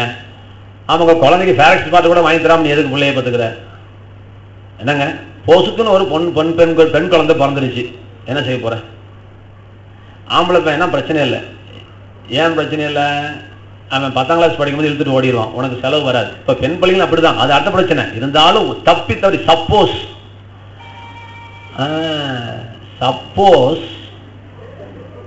உன் பொண்ணு நல்ல பொண்ணா போய் நீ கல்யாணம் பண்ணி கொடுக்க சூழ்நிலை வந்து, மாப்பிள்ளைக்காரன் காசு கேட்பானு கேட்க மாட்டானா? சொல்லுங்க, எத்தனை பவுன் நகை போடுறீங்க? எத்தனை பவுன் நகை போடுறீங்க? எங்க அக்கா கூட தான் 75 பவுன் நகை போட போறாங்க.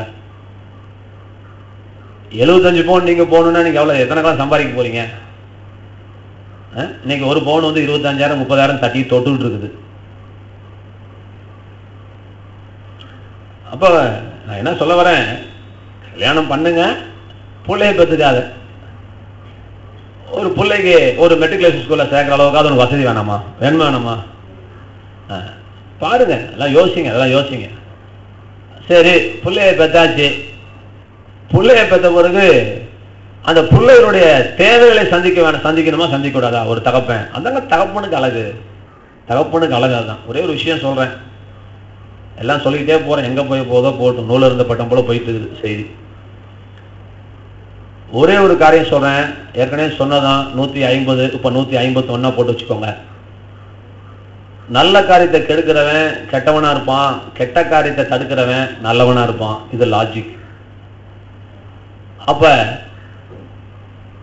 பிசாசு என்ன செய்யறான்?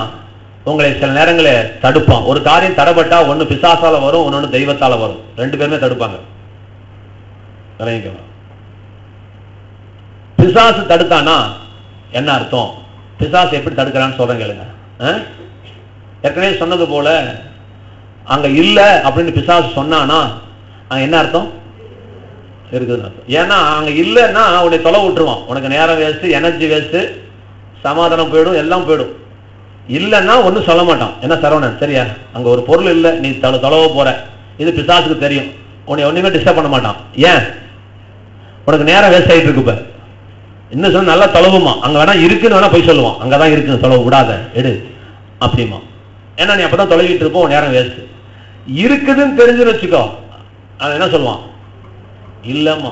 ரொம்ப கிட்ட போயிட்டா இல்லவே இல்லை, ஒடியாந்துரு அப்படிமா. இதுதான் அவனுடைய பாஷை. அவனுக்கு ஒரு புதுசாலாம் ஒரு தந்திரம் கண்டாதையும் தெரியாது. அவன் பழைய ஆள் அவன்.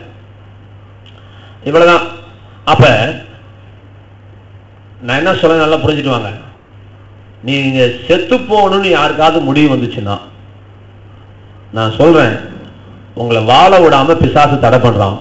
தடை பண்றதுக்கு என்ன அர்த்தம் அப்படின்னு சொன்னா, உன் சொந்த பந்தத்திலே உன்ன மாதிரி யாரும் வாழ போறதில்ல, அப்படி ஒரு வாழ்க்கையை உனக்கு தேவன் வச்சிருக்கிறாருங்கிறத அவன் தெரிஞ்சுக்கிட்டு அவனால தாங்க முடியாம நீ செத்து போயிடுன்னு சொல்றான். நீ சாகாத, நீ நல்லா இருப்ப. நீங்க எல்லாரும் நல்லா இருப்பீங்க, பயப்படாதீங்க. எக்காரணம் கொண்டு செத்துறாதீங்க. சாகணும்னு என்ன ஒருத்தனுக்கு வந்துருச்சுன்னா அவன் வாழ்க்கை அற்புதமா இருக்க போகுதுன்னு அர்த்தம். அவன் வாழ்க்கை திரும்ப போகுதுன்னு அர்த்தம். அவன் வாழ்க்கையை தேவன் ஆசீர்வதிக்க போறான்னு அர்த்தம். ஆண்டவர் கிட்ட வந்துட்டான்னு அர்த்தம். அதனால தைரியமா இருங்க. அதெல்லாம் அவன் வேண்டான்னு சொன்னா நல்ல கர்த்தர் உங்களுக்கு அப்படிப்பட்ட காரியங்களை அவர் செய்வார். நல்ல வாழ்க்கையை நடத்துங்க. அதான் ஒரு மனுஷனுக்கு, ஒரு ஆணுக்கு அழகு. கையை பிடிச்சிட்டோம்னா கையை விடக்கூடாது. பிள்ளைய பெத்தாச்சா உயிர் போற வரைக்கும் பார்த்துக்கணும். அதான் இது நான் பொதுவாக சொல்றேன், யாரையா மனசுல வச்சு பேச நினைச்சுக்காது. இது வந்து என்னுடைய கருத்துக்கள். அதுதான் ஒரு அழகு, அதான் பர்சனாலிட்டி. அழகா இருக்கிறது பேர் அது பர்சனாலிட்டி இல்லை. இதுதான் லைஃபினுடைய பர்சனாலிட்டி. நான் இந்திரா காந்தி அம்மா சாகும்போது ராஜீவ் காந்தி அழுகாத நினைச்சிட்டு நான் நினைச்சேன், நான் சின்ன பையனா இருந்தேன். அப்ப நான் நினைச்சேன், சரி இவன் தான் கொண்டிருப்பான் போல இருக்குது, ஒரு சொட்டு அழுகானா பாரு, திருட்டு பைய, பதவிக்கு ஆசைப்பட்டு கொண்டிருப்பான் போல இருக்கு அப்படின்னு நான் சீக்ரெட் போலீஸ், சிஐடி போலீஸ் மாதிரி நான் திங்க் பண்ணிட்டு இருக்கிறேன். ஆனா நான் எம்எட் படிக்கும் போது எனக்கு ஒரு வாத்தியார் சொல்றாரு,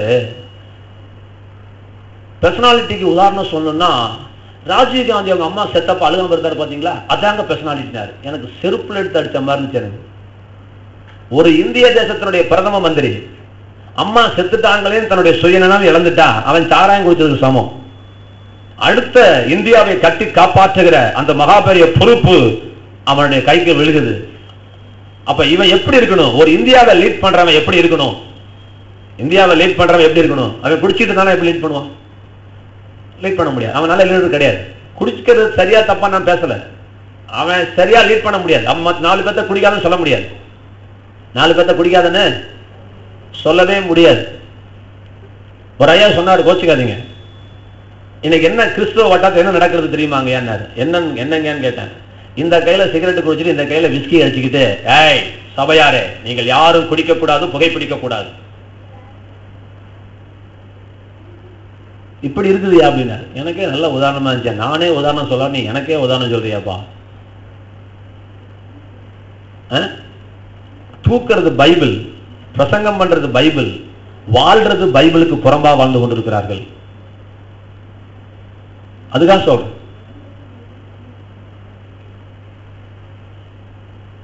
நல்ல வாழ்க்கை வாழுங்க. வாழ்க்கை என்பது 1000 காலத்து பயிர். நல்லா நான் வச்சுக்கொள்ளுங்க. உங்களுக்கு ஒரு நல்ல வாழ்க்கையை கத்தர் வச்சிருக்கிறார். நீங்க நினைச்சிட்டு இருக்கிறீங்க உன் பொண்டாட்டி சரியில்லைன்னு நினைக்கிறீங்க, அதுதான் தப்பு. அந்த உன் பொண்டாட்டிக்குள்ள தான் விஷயத்தையே கத்தர் வச்சிருக்கிறார். அதை வச்சுதான் நீ வாழணும். அதை வச்சுதான் நீ வாழணும். அதை விட்டுட்டு வாழலாம்னு நினைக்காதீங்க. அதை வச்சுக்கிட்டே வாழ்ந்து காட்டுங்க. நல்ல வாழ்க்கை கத்தர் வச்சிருக்காரு. நீங்க யாருமே வாழாம சாக போறதில்ல. பாலும் தேனும் ஓடுகிற நலமும் விசாலமுமான அவரே உனக்காக வேவு பார்த்த தேசங்களின் சிங்காரமான தேசத்துல நான் கொண்டு போய் சேர்க்கிறேன்னு தேவன் உடன்படிக்கை பண்ணிருக்கிறார். அவர் நாமம் யெகோவா. அவர் சொன்னதை செய்கிறவர். அவர் செய்வார். அவர் செய்வார். நீ வாயில ஒரு கை பின்னாடி ஒரு கை வச்சுட்டு பின்னாடி போயிட்டு இருந்தா போதும், நீ கொண்டு போய் சேர்த்துருவார். அவர் செஞ்சிருவார். உனக்கு நல்ல வாழ்க்கை வச்சிருக்கிறார். எல்லாரும் சொல்லுங்க, எனக்கு நல்ல எதிர்காலம் இருக்கிறது. எனக்கு நல்ல எதிர்காலம் இருக்கிறது. நிச்சயமா இருக்குதுங்க, நிச்சயமா இருக்குதுங்க. நீங்க நான் இன்னைக்கு சொல்றேன் பாருங்க, நீங்க கத்துக்கிறவளவு கத்துக்கோங்க. என்னுடைய ஆதங்கத்தெல்லாம் நான் இன்னைக்கு சொல்றேன். கொஞ்ச நேரம் தான், ரொம்ப நேரம்லாம் பிரசங்கம் பண்ணமா எனக்கு தெரியல. ஆனால் சொல்றேன், இன்னைக்கு செய்திக்குள்ளே போக மாட்டேன், இப்படியே ரவுண்ட் அடிச்சுட்டே கிடப்பேன். ஆனா உங்களுக்கு அதுல சில முக்கியமான வித்துக்கள் விழும். அதை நீங்கள் எடுத்துக்கொள்ளுங்க. சரி, இப்ப ஸ்தோத்திரம் சொல்றதுக்கு ஆரம்பிச்சா இன்னும் முடிக்கல பாருங்க. அப்ப ஸ்தோத்திரம் சொல்றதுன்னா என்னன்னா நன்றி சொல்லுதல். என்னது? நன்றி சொல்லுதல். கை உடஞ்சிருச்சு டேவிட்டுக்கு, இப்ப போய் அவனுக்கு நன்றி சொல்லணும்னா அவனுக்கு வேதனை வருமா வராது? இருக்கிறது 2 கை, அதுல ஒரு கை உடைச்சாச்சு, முக்கியமான கையை உடைச்சாச்சு. இப்ப போய் ஸ்தோத்திரம் சொல்லணும் என்ன அர்த்தம்? வாழ்க்கை போச்சு, ஸ்தோத்திரம் சொல்லலாம் எப்படி சொல்ல முடியும்? கொஞ்சம் சிரமம் தானே. வயிற்று வலிச்சுக்கிட்டு இருக்குது, அதுவும் 6 மாசமா வலிச்சுக்கிட்டு இருக்குது, எப்படி ஸ்தோத்திரம் சொல்ல முடியும்? எனக்கு 3 வருஷமா பித்து பிடிச்சி அலைஞ்சிட்டு இருக்கிறேன், ஸ்தோத்திரம் சொல்லணும்னா எப்படி ஸ்தோத்திரம் சொல்லணும்? நன்றி செலுத்துதல் என்றால் என்ன? நன்றி எப்பொழுது ஒரு மனிதன் ஒரு மனிதனுக்கு சொல்லுவான் அப்படின்னு சொன்னா, ஒரு உதவி, ஒரு காரியம் ஒருத்தன் மூலமாக ஒருத்தனுக்கு நடந்தா அந்த உதவியை பெற்றவன் உதவி செய்தவனுக்கு சொல்லக்கூடிய வார்த்தை தான் என்னதுங்க? நன்றி. ஒரு காரியம் நடந்து முடிந்த பின்பு அவங்களுக்கு நீங்க என்ன சொல்றீங்க? தேங்க்ஸ் அப்படிங்கிறீங்க. சரியா தப்பா?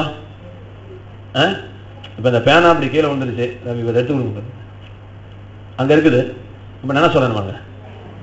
எப்ப தேங்க்ஸ் சொன்ன அதை நான் வச்சுக்கோ. அப்ப தேங்க்ஸுக்கு அர்த்தம் சொல்றேன். ஆண்டவருக்கு ஸ்தோத்திரம் சொல்றீங்களே சும்மா மந்திரம் மோதிர மாதிரி. அப்ப தேங்க்ஸ் ஏன் சொல்ல சொன்னாரு அப்படின்னு சொன்னா, பரமபதம் என்று ஒரு விளையாட்டு இருக்கிறது. அதுல பாம்பும் இருக்கும், ஏனியும் இருக்கும் இல்லைங்களா? பாம்பு தலையில வந்துட்டா எங்க வந்துடலாம்? அடுத்த செகண்ட் வீட்டுக்கு வந்துடலாம், ஆரம்பிச்ச இடத்துக்கு வந்துடலாம். ஏனியோட பாதத்துக்கு போயிட்டு அங்க போயிடலாம், டைன்னு மேலே ஏறிடலாம். இப்படி ஒரு விளையாட்டு சின்ன பிள்ளைங்களுக்கு வச்சிருக்காங்க. ரைட்டுங்க. இது போல உங்களுக்கு வாழ்க்கையில சில ஏணிகளை கத்தர் வைத்திருக்கிறார். என்ன ஏணின்னு சொன்னா, 6 மாசமா ஜெபம் பண்ணி பார்த்தேன் முடியல, 1 வருஷமா ஜெபம் பண்ணி பார்த்தேன் முடியல. இப்ப சொல்றேன், உன் ஜெபத்தை மாத்து. என்ன சார் ஜெபத்தை மாத்து? கர்த்தாவே என் ஜெபத்தை கேட்டதுக்காக உமக்கு ஸ்தோத்திரம்னு சொல்லி ஜெபிக்க ஆரம்பி. அந்த காரியங்கள் நடக்க ஆரம்பித்து விடும். ஐயா நடக்கணும், ஐயா நடக்கணும், ஐயா இது நடக்கலையே, ஐயா ஐயா அவனுக்கு கண்ணு இல்லையா, காது இல்லையா, இதையே கேட்டுட்டு இருக்கிற வரைக்கும் அவருக்கு கண்ணு இருக்காது, காது இருக்காது. சும்மா வாயை தந்து அதிக வசனிப்பினால் தங்கள் ஜெபம் கேட்கப்படும் என்று அஞ்ஞானிகள் நினைக்கிறார்கள். நீங்க அப்படி நினைக்காதீங்க. நான் காதுல பூ வச்சவன் கிடையாது. வார்த்தை ஜாலத்தால இறைவனை மடக்கலான்னு நீங்க நினைச்சுக்காதீங்க. நீங்க நினைக்கிற மாதிரி இறைவன் குருவி மூளை உள்ள உலகன், அவன் சர்வ ஞானம் உள்ள இறைவன். அப்ப அவர்கிட்ட போய் ஏதாவது பாயிண்ட் எடுத்துடலாம், அழுது வாங்கிக்கலாம். உங்க அம்மா கிட்ட அழுது வாங்கிக்கிறது போல சில பொண்டாட்டிமாரெல்லாம் அற்புதமான பொண்டாட்டிமார்கள். புருஷன் கையை தூக்க கூட மாட்டான், பொண்டாட்டி கத்துற கத்து பாவி பாவி ஏண்டா போட்டு அப்படி அடிக்கிறான், அவன் கை தான் வாங்கிருப்பான். அதுக்குள்ள அவளுக்கு கத்துற கத்து இருக்குது. ஆஹா, அது கண்ணில் எங்கேயோ ஸ்டாக் வச்சிருக்கிற மாதிரி, பாம்பு விஷப்பைய ஸ்டாக் பண்ண மாதிரி. அதுல கண்ணீர் வேற ஒரு சலக்கணும், அப்படி சலக்குன்னு வெளியே வருவாரு. ஆஹா, பராசக்தி சிவாஜி இந்த பொம்பளைங்க தான் பாடம் கத்திருப்பான். அது உங்களுக்கு தெரியாது. எப்படி நடிக்கிறது என்பது கலைலாம் பெண்களுக்கு கை வந்த கலை. கத்து கத்துன்னு கத்தி குடியை கெடுதறது. சரிங்க, ஸ்தோத்திரம் சொல்றது எப்பங்க? காரியம் நடந்து முடிஞ்ச பிறகு சொல்றீங்க. அப்ப பிரச்சனை இருக்கும்போது ஸ்தோத்திரம் சொல்றதுன்னா என்ன அர்த்தங்க? அப்ப ஜெபிச்சு சில காரியங்கள் நடக்கலன்னா நீங்க உடனே உங்க ரூட்டை மாத்துங்க. எப்படி ரூட்டை மாத்துறீங்க? என் ஜெபத்தை கேட்டதுக்காக ஸ்தோத்திரம்னு சொல்ல ஆரம்பிச்சிருங்க, காரியங்கள் கைகூடி வர ஆரம்பிக்கும். சரிங்க, இப்ப பௌத்தோலில ஸ்தோத்திரம் சொல்லணும்னா என்ன அர்த்தம் அப்படின்னு சொன்னா, என் வயிற்று வலியை தேவன் குணமாக்க போகிறார், குணமாக்கி விட்டார், ஆகவே ஸ்தோத்திரம் அர்த்தம். கை தட்டுங்க, புரியல புரிஞ்சுக்கோங்க. ஒரு பிரச்சனையில நீங்க ஸ்தோத்திரம் சொன்னீங்கன்னா அந்த பிரச்சனையை நான் முடிச்சு கொடுத்துட்டேன்னு அர்த்தம். கர்த்தர் முடித்து கொடுத்து விட்டார், அதனால ஸ்தோத்திரம் சொல்லுன்னு சொன்னார். கை தட்டு, ஸ்தோத்திரம் சொல்லு, ஸ்தோத்திரம் சொல்லு. நான் முடிச்சுட்டேன், நான் முடிச்சு கொடுத்துட்டேன். நீ அழுதுகிட்டு இருக்கிற, நான் முடிச்சுட்டேன். நீ கேட்டுக்கிட்டு இருக்கிற, நான் கொடுத்துட்டேன்.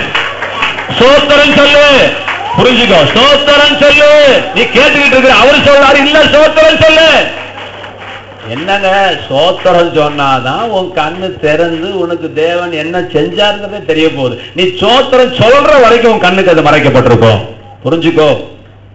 இந்த பொருள் இங்கதான் இருக்கு சார். எப்ப சார் உன் கண்ணுக்கு தெரியும்னா நீ அழுது கொண்டிருக்க வரைக்கும், புலம்பிக் கொண்டிருக்க வரைக்கும் உன் கண்ணுக்கு தெரியாதான். இப்ப கர்த்தர் சொல்றாரு இல்லப்பா ஸ்தோத்திரம் சொல்லு. நீ என்ன சொல்ற, நடக்கவே இல்லை எப்படிப்பா சோத்திரம்? இல்லப்பா நீ சோத்திரம் சொல்லு, நடக்கும். இது தெய்வத்துக்கு ஒரு பிடிவாதம். அண்ணாதுரைக்கு இவ்வளவு பிடிவாதம் வந்து ஆண்டருக்கு எப்படி இருக்கும்? நீ கொடுத்தாதான் ஆண்டவரே சபைக்கு வருவேன் என்ன நினைச்சுக்கிட்டு இருக்க? அப்ப உனக்கு இவ்வளவு பிடிவாதம் இருந்தா அவருக்கு எவ்வளவு பிடிவாதம் இருக்கும்? உதாரணம் சொல்ல வரேன். அவருக்கும் சில பிடிவாதங்கள். அவரு பாரு ரூட் எடுத்து தராரு பாரு, தம்பி சோத்திரம் சொல்லுப்பா. அங்கதான் இந்த சீக்கிரட்டே கத்தர் வச்சிருக்கிறாரு. என்னப்பா சோத்திரம் அப்படின்னா, கொடுத்து விட்டதை நான் உன்னை விடுவித்து விட்டதாக எண்ணி நீ ஸ்தோத்திரம் சொல்லு. விடுவித்து விட்டதாக எண்ணி நீ ஸ்தோத்திரம் சொல்லும் பொழுது, நீ ஸ்தோத்திரம் சொன்ன, உண்மையாய் சொன்ன அந்த ஒரு ஸ்தோத்திரத்துக்கு பிறகு அந்த ஒரு ஸ்தோத்திரம் உன் வாழ்க்கையினுடைய பல இருண்டகால வாழ்க்கைகளுக்கு அது பெரிய ஒரு ஒளிவிளக்காக ஒரு திறந்த கதவை உனக்கு கட்டளையிட்டு விடும். நீ இன்னும் ஸ்தோத்திரம் சொல்லல, நீ உணர்ந்து ஒரு ஸ்தோத்திரம் சொல்லல, நீ இறைவனுக்கு நீ நன்றி சொல்லல, உன் வாழ்க்கைக்கு நீ நன்றி சொல்லல, நீ எவ்வளவு நாசமாய் போயிருந்தாலும் கவலை இல்ல. இப்பவும் கர்த்தர் சொல்றார், எல்லாவற்றையும் ஸ்தோத்திரம் சொல்லு, எல்லாவற்றையும் தலைகளாய் மாற்ற, எல்லாவற்றையும் நன்மைக்கு ஏதுவாய் முடிய பண்ண. உன்னை சிருஷ்டித்த உன் தேவனால கூடும், முடியும், நிச்சயமா முடியும். பயப்படாதீங்க, நிச்சயமாகவே முடியும். ஆகவே ஸ்தோத்திரம் சொல்லுங்க. ஸ்தோத்திரத்தினுடைய பலனை நீங்கள் தெரிந்து வைத்துக் கொள்ளுங்க. ஒரு சில காரியங்கள் இப்ப நான் சொல்லக்கூடிய காரணங்கள் அடுத்த பாயிண்ட் மாதிரி வரும். இது கொண்டு போய் ஒரு 4-5 உதாரணம் சொல்லிட்டு ஒரு இடத்துல கொண்டு போய் நிப்பாட்டுங்க. சரி, அது எப்படின்னு பாத்துக்கோங்க. எப்படின்னா 10 குஷ்டரோகிகள் ஒரு நாள் இயேசுவினிடத்திலே வந்தார்கள். 10 குஷ்டரோகிகள் இயேசுவினிடத்திலே வந்தார்கள். அது என்ன வாசிங்களேன், லூக்கா 17 12 இருந்து வாசிங்க பார்க்கலாம், 11 இருந்து கூட வாசிங்க பார்க்கலாம். எடுத்தவங்க வாசிங்க. பின்பு அவர் எருசலேமுக்கு பிரயாணம் பண்ணுகையில் நடந்து போனார். அவர் ஒரு கிராமத்தில் பிரவேசித்த பொழுது குஷ்டரோகம் உள்ள 10 பேர் அவருக்கு முன்பதாக வந்து, கவனிக்கணும் எங்க நின்னாங்க, இதெல்லாம் நமக்கு புரியறதுக்காக தான் தேவன் சொன்னார். ஒரு கிராமம், அதுல ஒரு 10 பேர் குஷ்டரோகி தூரத்துல நின்று என்ன சொன்னாங்க, ஏசையரே எங்களுக்கு ஏன் சத்தம் போட்டாங்க? அவ்வளவு தூரத்தில் நிற்கிறாங்க, அவ்வளவு தூரத்தில் நிற்கிறாங்க, தூரக்கு நின்று கூப்பிடுறாங்க. ஏன் அப்படின்னா அந்த காலத்துல குஷ்டரோகிகள் வந்து மனுஷரோட மனுஷனாய் பழகக்கூடாது. இது அவங்களுடைய ஆண்டருடைய சட்டம். குஷ்டரோகி ஊருக்குள்ள வரக்கூடாது, ஊருக்கு வெளியே இருக்கணும். அவன் ராஜா வந்தாலும் சரி ஊருக்கு வெளியே தள்ளிடுவாங்க. நிறைய உதாரணங்களுக்கு பைபிள்ல தனியா குடிசை போட்டுக்கணும், அவனுக்கு தனி தண்ணி, அவனுக்கு தனி பாத்திரம். இது உங்களுக்கு ரொம்ப புரியும், ஈஸியா புரியும். ஏன்னா உங்க அப்பனுக்கு குஷ்டரோகம் வந்தா வெளியே தள்ளிடுவீங்களே, அதை நம்ம பார்த்துருக்கோம்ல. எத்தனை அப்பனை வெளியே தள்ளி வச்சிருக்கிறோம். கை கால் வரா அப்படின்னாவே தள்ளி விடுறோம் வெளியே. ஓரமா பாப்பா, கொஞ்சம் ஓரமாவே அந்த கக்கு இந்த தண்ணி போற இடத்துல போய் உட்கார வச்சு, அங்க ஈயும் வச்சா எனக்கு என்ன, பாம்பு வந்தா என்ன, பாம்பு கொத்துனா நமக்கு என்ன, கையும் காலம் வரவனுக்கு இங்க என்ன வேலை, ஓரமே. அதுபோல குஷ்டரோகியை போய் ஓரம் வச்சிருக்கிறாங்க. இந்த குஷ்டரோகிக்கு சுகம் வேணும்ட்டு ஆண்டவர்கிட்ட வந்தாங்க. எத்தனை பேர் வந்தாங்க பாருங்க, ஒரு குரூப்பா கிளம்பிட்டானுங்க. எத்தனை பேரு? 10 பேருமே குஷ்டரோகிங்க. 10 பேருமே அந்த தோத்தனு, ஏசையரே எங்களுக்கு இறங்கும். அதையும் சொல்லணும்னு நினைச்சேன், அதை இதை சொல்லிட்டு தான் சொல்லணும் போல இருக்குது. அதை இங்க வேணா சொல்லிட்டு வேணா வரேன். இறங்கும் அப்படின்னு சொல்றாங்க. நீங்க அப்படி ஜெபம் பண்ணக்கூடாது. இது குஷ்டரோகிகளுடைய ஜெபம், இறங்கும் என்று சொல்லி ஜெபம் பண்றது. ஏங்க நல்லா கவனிச்சுக்கோங்க, நல்லா கவனிங்க. ஏற்கனவே சொன்னமா இருந்தாலும் அப்படி அது ஒரு வித்தியாசம் இருக்கவும் தான் நான் சொல்றேன். நான் சொன்னதே சொல்லிட்டு இருக்கேன்னு மட்டும் தயவுசெய்து தப்பு கணக்கு போட்டுறாதீங்க. நான் சொன்னது உங்களுக்கு புரியலன்னு அர்த்தம். நான் என்ன சொல்ல வரேங்கிறது நீங்க இன்னும் கேப்சர் பண்ணலன்னு அர்த்தம். நீங்க டேவிட் கை தூக்குப்பா, கை கீழே கொடுப்பா, கையை தூக்குப்பா, கையை கீழே கொடுப்பா. இப்ப கவனிங்க, டேவிட்ட நான் கையை தூக்குன்னு சொன்னா ரெண்டு அர்த்தம். என்னங்க? ஒண்ணு, அவன் கையை தூக்காம இருக்கிறான்னு அர்த்தம். கையை தூக்காம இருக்கான்னு அர்த்தம். ரெண்டு, கை தூக்குப்பா. நான் அதை பார்க்கல. டேவிட் கையை தூக்கியா அப்படிங்கிறேன். எப்ப சொல்லுவேன்? அவன் கையை தூக்குனது எனக்கு தெரியாதப்ப நான் சொல்லலாம், அல்லது அவன் நிஜமாவே கையை தூக்காதப்ப சொல்லலாம். ரெண்டு வாய்ப்புகள். சரிங்களா சார்? ரெண்டு வாய்ப்புகள். டாக்டர் சார்லாம் கேளுங்க, என்ன சார் 1ஆம் கிளாஸ் படம்? இல்லை, நான் காலேஜ் படம் தான் நடத்திட்டு இருக்கிறேன். இது 1ஆம் கிளாஸ் படம் இல்லை, இது காலேஜ் படம். படிக்காதுக்காரங்களுக்குலாம் புரியாது, படிக்காதவங்களுக்குலாம் முயற்சி பண்ணுங்க. அப்ப கையை தூக்குங்க அப்படின்னு நான் சொன்னா நான் என்ன மனசுல நினைச்சிட்டு இருக்கிறேன்? ஒண்ணு, அவன் கையை தூக்கல, அப்படி இல்லைன்னா அவன் கையை தூக்குனது எனக்கு தெரியல. இப்ப கவனிக்கணும். இப்ப ஆண்டவரை வாங்கன்னு கூப்பிட்டா என்ன அர்த்தம் அப்படின்னா, அவர் வரலன்னு நீ நினைக்கிற, அல்லது வந்துகிட்டு இருக்கிறது உனக்கு தெரியலன்னு அர்த்தம். ஆமென் சொல்லுங்க. எதுக்கு வாங்கன்னு கூப்பிட்டவரை? கூட இருங்கன்னு ஏன் சொன்ன? ஏன் சொன்னீங்க? என் பையன் ஸ்கூலுக்கு போறான், நீங்க கூட போங்க ஆண்டவரே. ஏன் சொல்றீங்க அப்படி? உங்க புருஷனை வீட்டுக்கு அனுப்பும்போது கர்த்தாவே என் பிள்ளையோட போங்கப்பா. பையன் ஃப்ளைட் ஏறும்போது கர்த்தாவே என் பையனோடையே இருங்கன்னு சொல்றீங்க. உங்க ஜெபம் அது தப்பு மாதிரி உங்களுக்கு தெரியல, ஆனா என் கண்ணுக்கு அது தப்பா தெரியுது, ஆண்டவர் கண்ணுக்கு அது தப்பா தெரியுது. ரெண்டு காரியம். ஒண்ணு, அவர் கூட இல்லைன்னு நீ ஒத்துக்கிற. ரெண்டாவது, அவர் கூட இருக்கிறது உனக்கு தெரியல. கூட இருக்கிறது, நான் என்ன சொன்னேன்? நான் உன்னை விட்டு விலகுவதும் இல்லை, உன்னை அவரை போய் கூட இருன்னு சொல்றிய. என்னமா அர்த்தம்?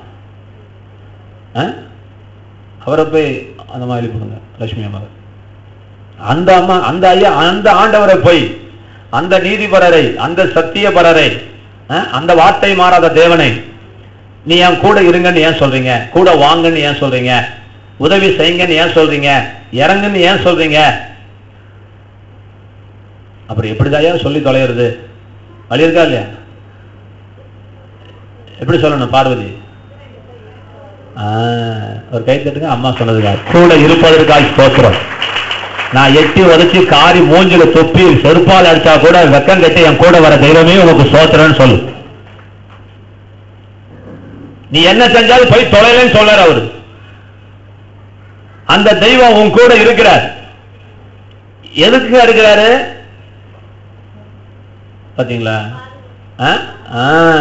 அதான் போன வாரம் வாய் சொன்னா அந்த அம்மா தப்பா வாய்ச்சி விட்டுச்சு. இந்த வேணிங்கிற ஒரு அம்மா எரேமியா 15:20 அதை போன வாரம் வாய் சொன்னல, அந்த ஒரு வாசனத்தை அதை போய் தப்பா வாய்ச்சி விட்டு உட்காந்துட்டு கிடக்குறீங்க. எரேமியா 15:20 எங்கேயோ விட்டுவிட்டேன். உன்னை காக்கும்படிக்கு நான் உன்னுடனே கூட இருக்கிறேன் அப்படின்னு கர்த்தர் சொன்னார். சரி விட்டு நான் அதை அந்த டைரியில் வச்சிருக்கிறேன். உன்னை காக்கும்படிக்கு இவர் என்ன செய்றாரா? அவர் நம்ம கூட அவர் இருக்கிறார். அவருக்கு என்ன வேலை? ஏன் அப்படி இருக்கிறார்னா, உன்னை காப்பாத்துறதுக்காக நான் உன்னோட கூட இருக்கிறேன். சும்மா உன்னை வேடிக்கை பக்கத்துல நீ அடி வாங்குறத பாக்கிறதுக்கு ஆண்டவர் கூட வராரு. நீங்க யோசிச்சு பாருங்க. உன்னை அதான் 15:20 தானே. உன்னை ரட்சிக்கவும்னா காப்பாத்துறது. உன்னை ரட்சிக்கவும் உன்னை காக்கவும் நான் உன்னுடனே கூட இருக்கிறேன். கை தட்டுங்களேன். புரியுதா பாருங்களேன். கர்த்தர் சொல்றாரு, நீ அடி வாங்குறத பாக்கிறதுக்காக வரலப்பா தம்பி மகனே, உன்னை காப்பாத்துறதுக்காக உங்களோட வரேன். கைத்தட்டு. நீ ஒண்ணு எனக்கு அட்வைஸ் பண்ண வேண்டாம், என்னைய காப்பாத்துன்னு. உன் புள்ள என்னை காப்பாத்துன்னு சொன்னதுக்கு அப்புறம் நீ காப்பாத்தல, அவன் பொத்துன்னு கீழே விழுந்தோடனே ஆத்தாக்காரி அப்படியே கீழே விழுகுறா. அதான் விஷயம். ஒருத்தர் கேட்டாராம், ஒரு ராஜா கேட்டாராம், ஒருத்தன் கேட்டானா, ஒரு பெரிய பணக்காரன், என்ன ஏன் கடவுள் தான் இறங்கி வரணுமா மனுஷனை மீட்டெடுக்க, ஏன் வேற யாரும் அனுப்பக்கூடாதா அப்படின்னு கேட்டாராம். சரி, இவனுக்கு பதில் இப்படி சொல்லக்கூடாதுன்னு சொல்லிட்டு போட்ல போயிட்டு இருக்கும்போது அவன் பையனை தள்ளி விட்டுறாங்க. இவன் போய் தள்ளி விட்டான். தள்ளி விட்டவுடனே நல்ல கவனி, அந்த ராஜாவுக்கு 1000 நூற்றுக்கணக்கான சேவகர்கள் இருக்கிறாங்க. ஏய் காப்பாற்று அப்படின்னு சொல்லக்கூடாதா? சொல்லக்கூடாதா? அப்படி சொல்லுவானா? சொல்ல மாட்டான். என்ன நடக்கும்? அடுத்த நிமிஷம் எங்க இருப்பான்? பையன் தண்ணியில் விழுந்துட்டான். படகுல போயிட்டு இருக்கிறான், பையன் தண்ணியில விழுந்துட்டான் தவறி. இவன் நூற்றுக்கணக்கான வேலைக்காரங்களை உழுந்து காப்பாத்துறான்னு சொல்ல மாட்டான். என்ன செய்வான்? என்னத்த செய்வான்? ஆங்கியம் உழுவர். ஏன்னா அது ரத்தம், இது சொல்றதுக்குலாம் நேரம் கிடையாது. உளுந்தது என் ரத்தம், சரியா? அதனாலதான் ஆண்டவரே இறங்கி வந்தார் உன்னை காப்பாத்த. எவனா தஜாமஜா பண்ணிட போறான், நானே போறேன். எவனாலும் விட்டாலும் விட்டுருவான். நான் என் பிள்ளைய வளர்ச்சிருக்க அக்கறை மாதிரி உலகத்துல யாருமே அக்கறை வைக்கல. நான் காப்பாத்திடுவேன். உன்னை காக்கும்படிக்க உன்னுடனே கூட இருக்கிறேன். உன்னை தப்புவிக்கும்படிக்க உன்னுடனே கூட இருக்கிறேன். ஏன் உன் பிள்ளையோடய நீ இருக்கிற? நீ பாத்துக்கிற மாதிரி யாரும் பாத்துக்க முடியாது இந்த உலகத்துல. ஒரு தாய் தான் பிள்ளைய பாத்துக்கிற மாதிரி இந்த உலகத்துல யாருமே வாயில சொல்லலாம் சார், வாயில சொல்லலாம், செயல்ல முடியாது. எங்க அம்மா எங்க மாமியார் வேணிக்கு சின்னாயி அது வச்சுக்கலாம். வேணி மேல பாசம்லாம் இல்லாம இல்ல. வேணி சின்ன பிள்ளையா இருக்கும் பொழுது அதுக்கு கால் வலி உடம்பு வலின்னு சொன்னா மூக்காய் தூங்காது. நான் பார்த்துருக்கிறேன். விடிகிற வரைக்கும் அம்மிக்கல்ல போட்டு உரல் குத்துற மாதிரி வெத்தலைப்பா குத்துற மாதிரி காலை நெஞ்சிட்டே இருக்கணும். இந்த அம்மா இந்த ராணிக்கு என்ன செய்யணும், காலை அப்படியே பிடிச்சிட்டு குத்திக்கிட்டே இருக்கணும். விடிய விடிய விடிய விடிய இந்த அம்மாவுக்கு சுகமா இருக்கும் போல இருக்குது.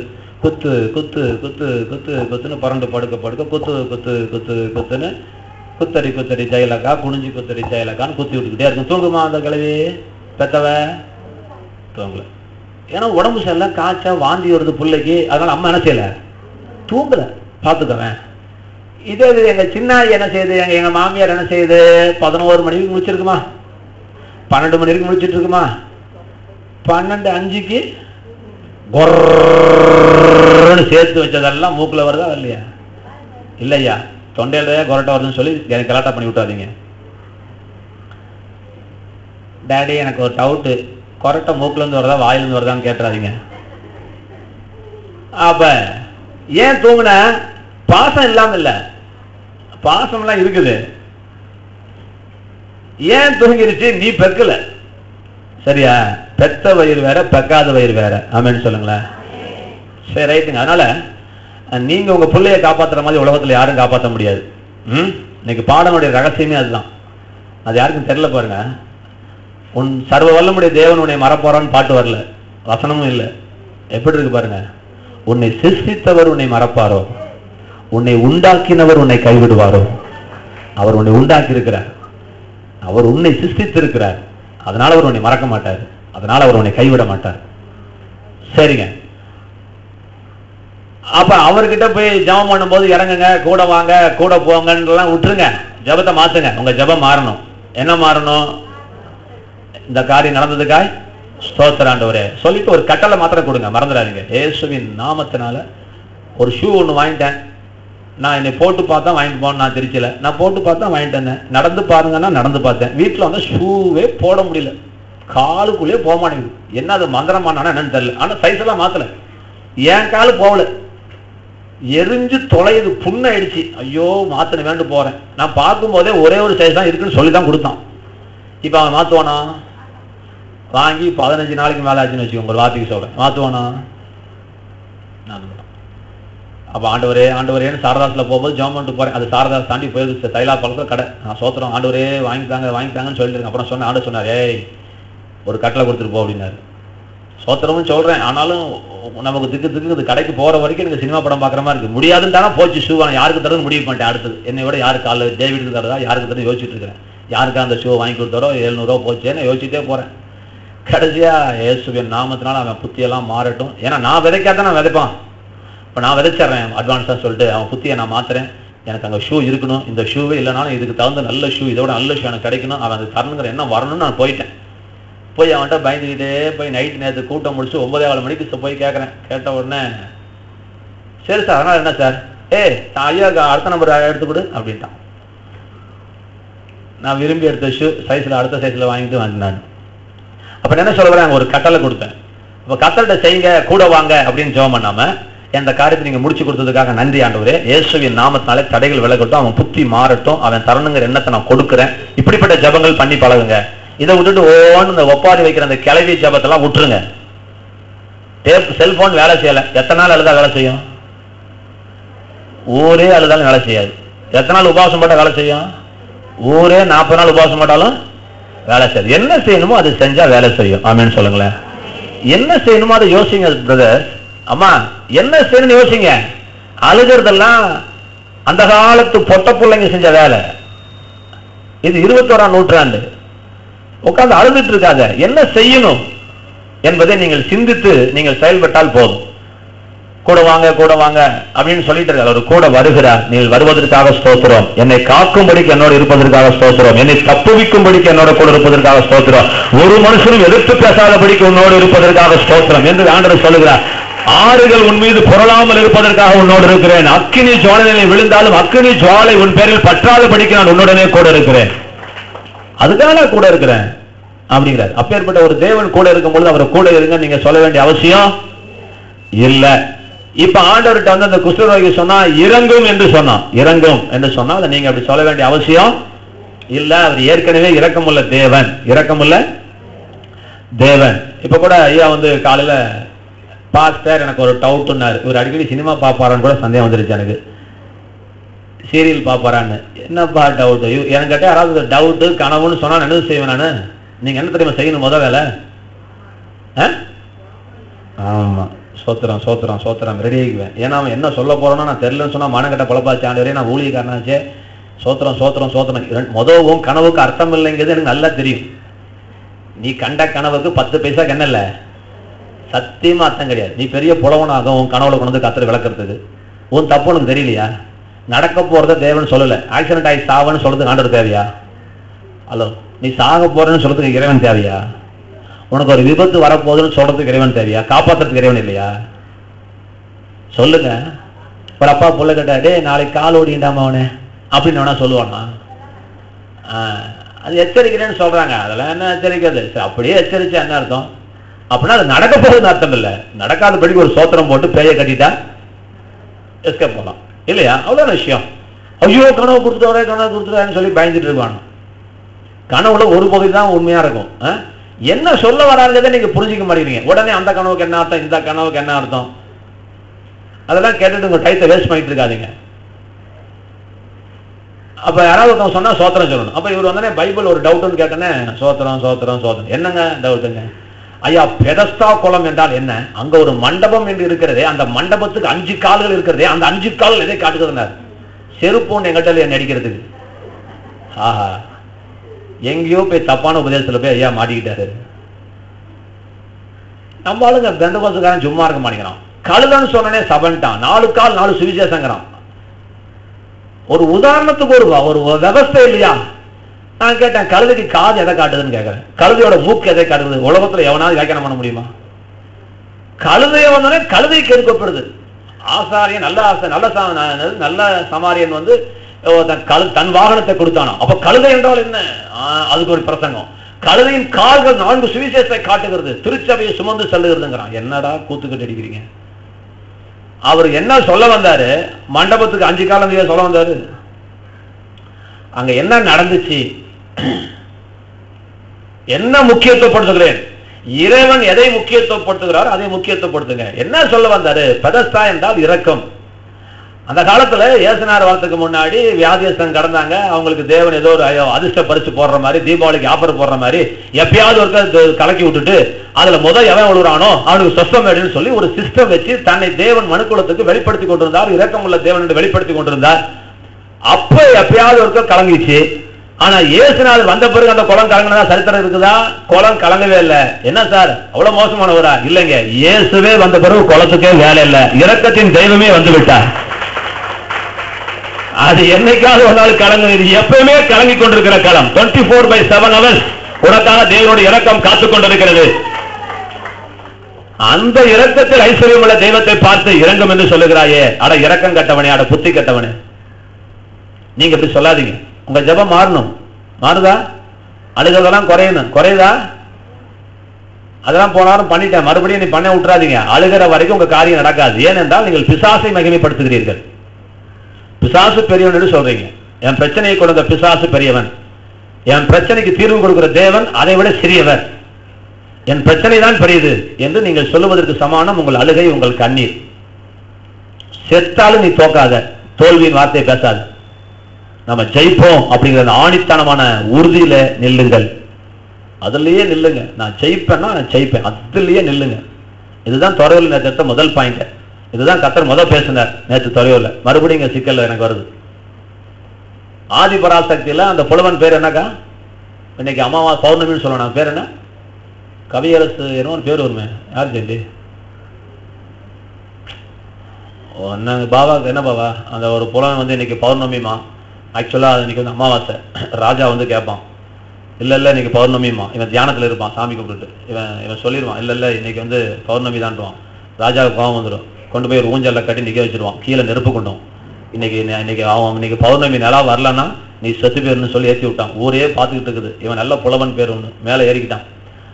இப்ப என்ன செய்யணும்னு தெரியல இவனுக்கு. அப்ப ராஜா 100 தடவை கேட்பான், இன்னைக்கு அமாவாசைமா? இல்ல இன்னைக்கு பௌர்ணமிமா. இல்லங்க இன்னைக்கு அமாவாசையா அப்படிமா? இல்ல இன்னைக்கு பௌர்ணமி போ அப்படின்றான் ராஜாவை. அவனுக்கு கோபம் வந்துடும்.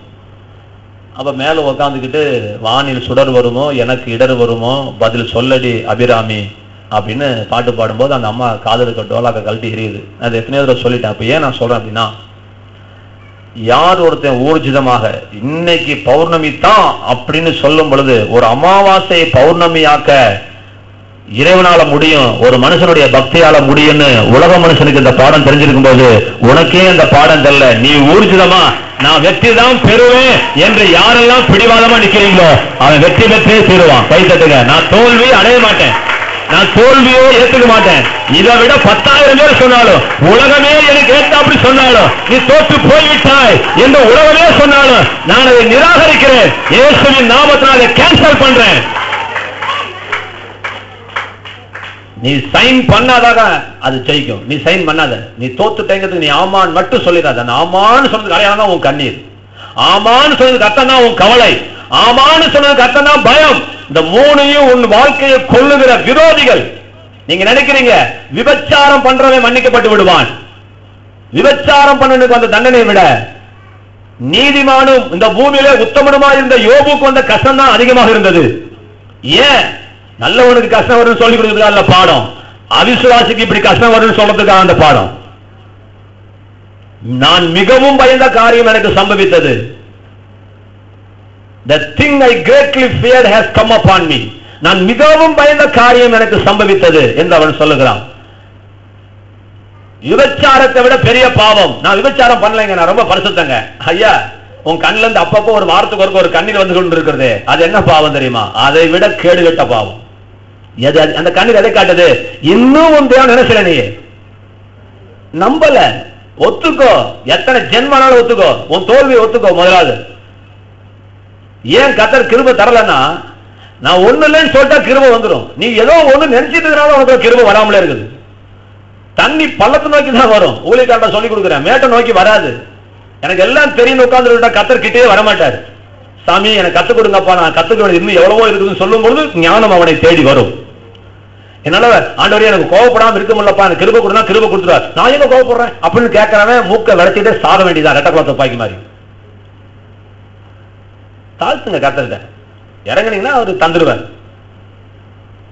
அப்ப நீங்க என்ன விசுவாசிக்கல வந்துட்டு போங்க, ஏன் கவலைப்படுறீங்க? என்ன நீ அழுகும் போது உனக்கு தெரிஞ்சுக்கோ, நீ தெய்வத்தை விசுவாசிக்கிற, நீ பேரை விசுவாசிக்கிற, ஏன் தெரியல உனக்கு? நீ பிசாசால மகிமைப்படுத்தி கொண்டிருக்கிறாய். யோபுவை போல கர்த்தர் வல்லவர் தான், ஆனா எனக்கு பிரச்சனை கொண்டு வந்தவன் அவனை விட ஆண்டவரோட பெருசுன்னு சொன்னானே. என் பிரச்சனை தானே பெருசுன்னு சொன்னான். என் புள்ள செத்து போயிட்டா, என் சொத்து போய்விட்டால் என்ன அர்த்தம்? உன்னை காக்கிற தெய்வத்தை விட உன் சொத்தை புடுங்கிற பிசாசு பெரியவன் நினைச்சியா? அதுதானே அதுக்கு அர்த்தம். அதனாலதான் யோபு சோத்தான் வாழ்க்கையில. இன்னைக்கு நீ ஏன் தோத்துக்கிட்டு இருக்கிற? மாற்றி நீங்கள் சிந்திக்காதீர்கள். ஆக இந்த கவலை கண்ணீர்லாம் விட்டுருங்க. என்ன உதாரணம் சொல்ல வருது? துறையில் சொன்ன பாயிண்ட் என்னது? ஒரு பாயிண்ட் எடுத்தேன். துறையில் ஒரு காரியம் சொன்னேன்னு சொன்னேன்.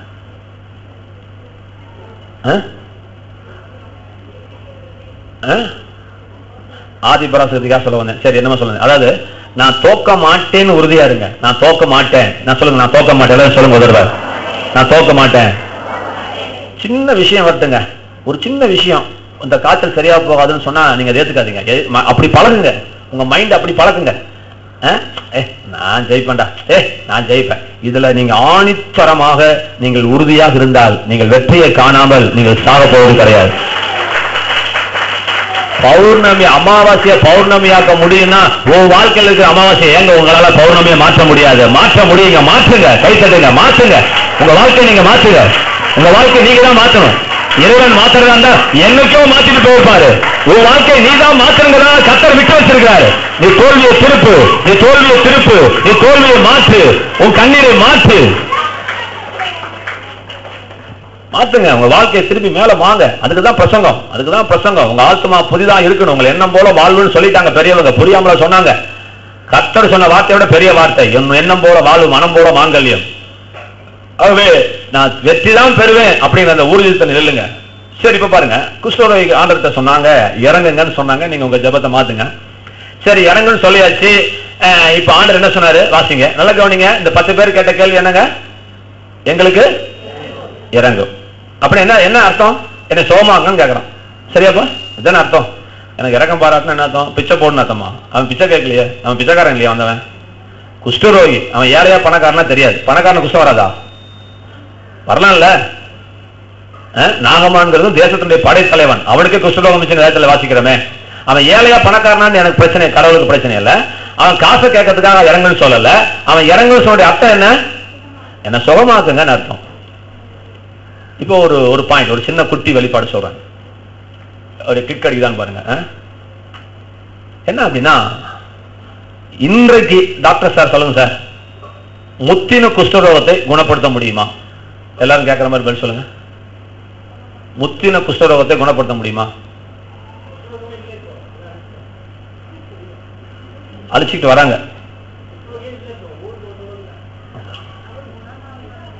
இங்க இத்தனை பெரிய ஆஸ்பத்திரி கட்டிதான், முசில ஆஸ்பத்திரியில 35 பேர் பெட் போட்டு படுக்க வச்சிட்டு இருக்கான், குஷ்டரோக ஆஸ்பத்திரின்னு.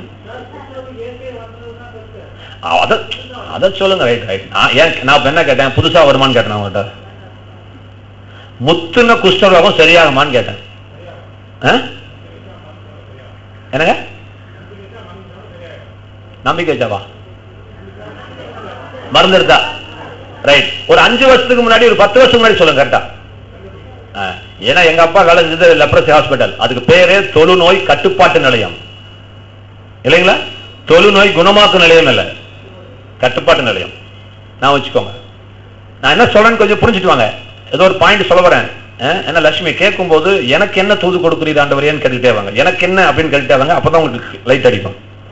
உனக்கு என்ன சொல்ல வரான்னு பாருங்க. ஒரு குஷ்டரோகி கதை இன்னைக்கு ஏன் சபையில் எடுக்கிறோம்? அவன் செத்து போயிட்டான்.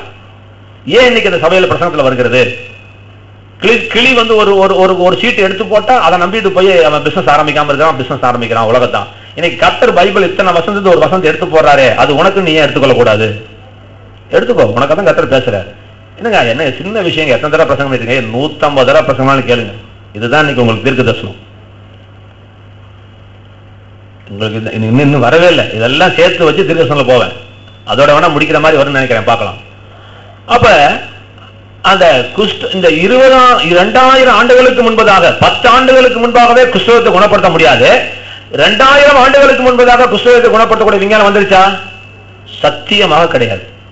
அப்படி இருக்கும் பட்சத்துல ஒரு மனிதன் இறைவன்கிட்ட போயிட்டு என் குஷ்டரோகத்தை குணப்படுத்துங்கன்னு சொன்னா அவங்களுக்கு எப்பேற்பட்ட விசுவாசம் இருக்கணும்? கை தட்டுங்க. அதைத்தான் சொல்ல வர. இதுவே மாபெரும் விசுவாசம். கை தட்டு. ஒரு குஷ்டரோகி குஷ்டரோகத்தை சரி பண்ணு சொன்னா நீ கத்தட்ட காரு கேட்க கூடாதா? நீ கத்தட்ட பங்களா கேட்க கூடாதா? என் புருஷனை திருத்துன்னு கேட்க கூடாதா? என் பிள்ளைய வாழவேன்னு சொல்லி கேட்க கூடாதா? என் பிள்ளைக்கு புள்ள கூட நீ கேட்க கூடாதா? கைகளை தட்டு. முடியும். தேவனால் கூடாதது ஒன்றுமில்லை. இதுதான் சார் சட்டம். இதுவே விசுவாசம். நீ கேட்காததுக்கு காரணமே விசுவாசம் வரல. கார கேட்காவிட்டால் அது உன்னுடைய அவிசுவாசத்தை காட்டுகிறது, பங்களாவே அல்ல. நான் போய் சென்னையில பிரசங்கம் பண்ணிட்டு இருந்தேன். பங்களாவில் இருக்கணும்னு சொன்னேன். எங்க அண்ணன் பொண்ணு அழகு சுந்தரம் பொண்ணு சொல்லிச்சு, இன்னும் பிரசங்கத்தை மாத்தலையா சின்ன அப்படின்னு. என்னன்னு சொன்னேன். எனக்கெல்லாம் பங்களா வேணுச்சு. அப்புறம் என்னதான் வேணும்னு கேட்டேன். நான் அரண்மனையை கட்ட போகிறேன். என்ன பங்களான்னு இருக்கிறீங்க? என் வீடியோ நான் பேலஸ் மாதிரி கட்டுவேன். பங்களாங்கிற வார்த்தையை மாதிரி பேலஸ் போடுங்க அப்படின்னு. எப்படி பாத்தீங்களா? பேலஸ் போடுங்க. ஆனா உங்களுக்கு எல்லாம் பாதுகாத்து சிரிப்பா இருக்குது. இந்த காலத்துல போய் பேலஸா அப்ப நான் சாரால் சிரிக்கிற மாதிரி சிரிக்கிறீங்க. பேலஸை கேட்கறதுக்கு ஒரு விசுவாசம் வேண்டாமா? ஒரு காரை ஏழு இடத்துல கேட்பதற்கு ஒரு விசுவாசம் வேண்டாமா? அது கிடைக்கிறது கிடைக்கல. கேட்டிருக்கிறியா? நல்ல வீட்டை கேட்டிருக்கிறியா? கேளுங்கம்மா, கேளுங்கள் அப்பொழுது உங்களுக்கு கொடுக்கப்படும். கர்த்தர் சொன்னாரு, நீ என்ன கேட்டுக்கிட்டு இருக்கிற? கேட்க கூடாத கேட்டுக்கிட்டு இருக்கிற, கேட்க வேண்டியது கேட்கவே இல்லாம இருக்கிற. இல்ல கேளுங்க. குஷ்டரோகி பாருங்க, எனக்கு பெரிய ஷாக்கா இருக்குது. ஆண்டவர்கிட்ட போய் என் குஷ்டத்தை சரி பண்ணணும்னு சொன்னா அது எவ்வளவு பெரிய மேட்டர், இது எவ்வளவு பெரிய விசுவாசம். இந்த 10 பேர் யாருன்னு போட்டுக்குது, அது பின்னாடி நான் சொல்றேன். அந்த 10 பேர் அதுல எத்தனை பேர் ஆண்டோடைய பிள்ளைங்க, எத்தனை பேர் புறஜாதின்னு சொல்றேன் பாருங்க. அதுல ஒரு நக்கல் பாருங்க. அது தேவ ஞானனால தேவ ஞானம், பிரம்மாண்டமான ஒரு தேவ ஞானம். அதுல பாருங்க ஒரு பாயிண்ட் பின்னாடி வருது. இது யாருமே சிந்திக்காத பாயிண்ட் எனக்கு நேத்து கத்து கொடுத்தாரு. இது வரைக்கும் உலகத்துல யாருமே அந்த பிரசங்கம் பண்ணவே இல்லை. எனக்கு நேத்து அந்த பாயிண்ட் தூக்கி விட்டாரு எனக்கு. சரிங்க, நல்ல அந்த பாயிண்ட் நான் வரேன். நான் மறந்தாலும் வேணும் அந்த கடைசி வரைக்கும் வாசிட்டு இந்த கதையை. இப்ப பாருங்க, இப்ப அவன் என்ன கேட்டான்? எங்களுக்கு இறங்குன்னு கேட்டான். எங்களுக்கு இறங்குன்னு கேட்டான். ரைட்டுங்க, இப்ப இறங்குன்னு சொல்லியாச்சு. இப்ப கர்த்தர் என்ன சொல்லணும்? இந்த அப்பா சுகமாய்க்கோ அப்படின்னு சொல்லணும் இல்லையா? இப்ப அவர் என்ன சொன்னாரு? வாசிங்க. அவர்களை அவர் பார்த்து, நல்லா கவனிங்க, எல்லாரும் சொல்லுங்க, ஆசாரியன்ட்டு போய் காட்டு. சொல்லுங்க, ஆசாரியன்ட்ட போய் காட்டு. நல்லா புரிஞ்சுங்க, நல்ல பிரசங்கம் தான், கேளுங்க. பிரசங்கத்தெல்லாம் சோட கிடையாது. அதெல்லாம் அமெரிக்காவில் போய் பண்ணலாம், சிங்கப்பூர்லையும் பண்ணலாம், எவனும் பண்ணிருக்க மாட்டான். ஒரே கதை தான். பட் நான் கொடுக்குற வியாக்கியானம்லாம் உலகத்துல எவனும் கொடுக்க மாட்டான். நான் பந்தயம் கட்டுறேன், உலகத்துல எவனும் கொடுக்க மாட்டான், கொடுத்துருக்க முடியாது. அப்ப ஆசாரியன்ட்ட போய் காட்டுங்கிறார். நல்லா கவனிக்க, நீ ஒண்ணு கேட்டா இவ ஒண்ணு கேட்டா இவர் ஒண்ணு சொல்ற. இவர் சொன்னது எடக்கு மடக்கு. இவர் சொன்னது என்னங்க? இவன் கேட்டது என்ன? இவர் சொன்னது என்ன? என்ன சம்பந்தம்? யாரா சொல்லுங்க சார், டாக்டர் சார். இவன் என்ன கேட்டான், இவர் என்ன சொன்னார்?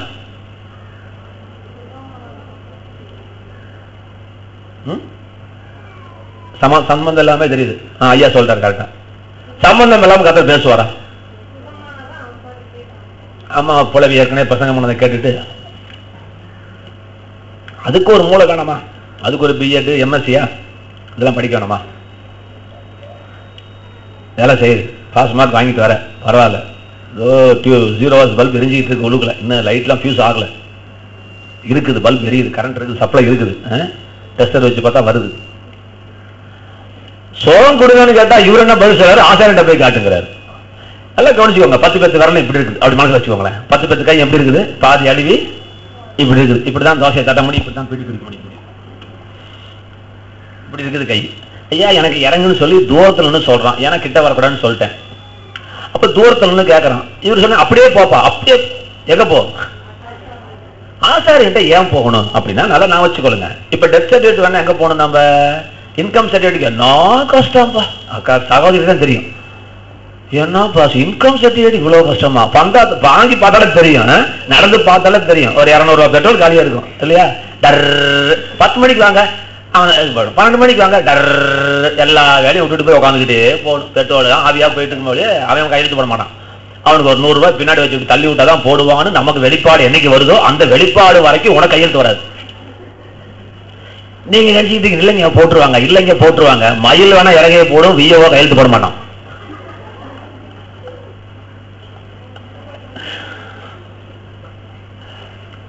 சரிங்க, அப்ப ஒரு சர்டிபிகேட் யார் பண்ணணும்? தாசில் ஒரு என்ன ஒரு இன்கம் சர்டிபிகேட்டா? எல்லாத்துக்கும் ஒரு கணக்கு இருக்குது. விதவையா, அனாதையா, கைவிடப்பட்டவளா, அதுக்கெல்லாம் ஒரு சர்டிபிகேட் இருக்குது. கல்யாணம் வேணுமா, யார்கிட்ட போய் கையெழுத்து வாங்கணும். இது போல அந்த காலத்துல ஒரு மனிதனுக்கு குஷ்டரோகம் சரியா போயிடுச்சுன்னா யாரு சர்டிபிகேட் கொடுக்கணும்னு சொன்னா ஆசாரியனை தேவன் வைத்திருந்தார். அதை செக் பண்ணி பார்த்துட்டு உனக்கு குஷ்டம் இல்ல, ஏன் சர்டிபிகேட் பண்ணணும்னா குஷ்டம் இல்லைன்னு சொன்னாதான் அவன் மக்களோட மக்களை கலக்க முடியும். அவன் பொண்டாட்டியே தொடரும், இல்லைன்னா அவன் பொண்டாட்டி தொடக்கூடாது. அப்படி ஒரு சட்டம் வச்சிருந்தார் ஆண்டவர். ஊருக்கு வெளியே போயிடணும்.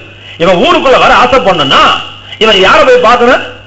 ஆசாரியன் தான் போய் பார்க்கணும். ஆசாரியன் போய் காமிச்சாயா, எவ்வளவு வேணா செக் பண்ணுங்க, பாருங்க எனக்கு என்ன அடிச்சுப்பா, குஷ்டம் சரியா போயிடுச்சு, இப்ப நான் வீட்டுக்குள்ள போலாமான்னு சொன்னேன்னு அவன் பார்த்துட்டு ஆமாப்பா அவனுக்கு சரியா போயிடுச்சு அப்படின்னு இவன் டெக்ளேர் பண்ணிட்டானா, டெக்ளேர் பண்ண.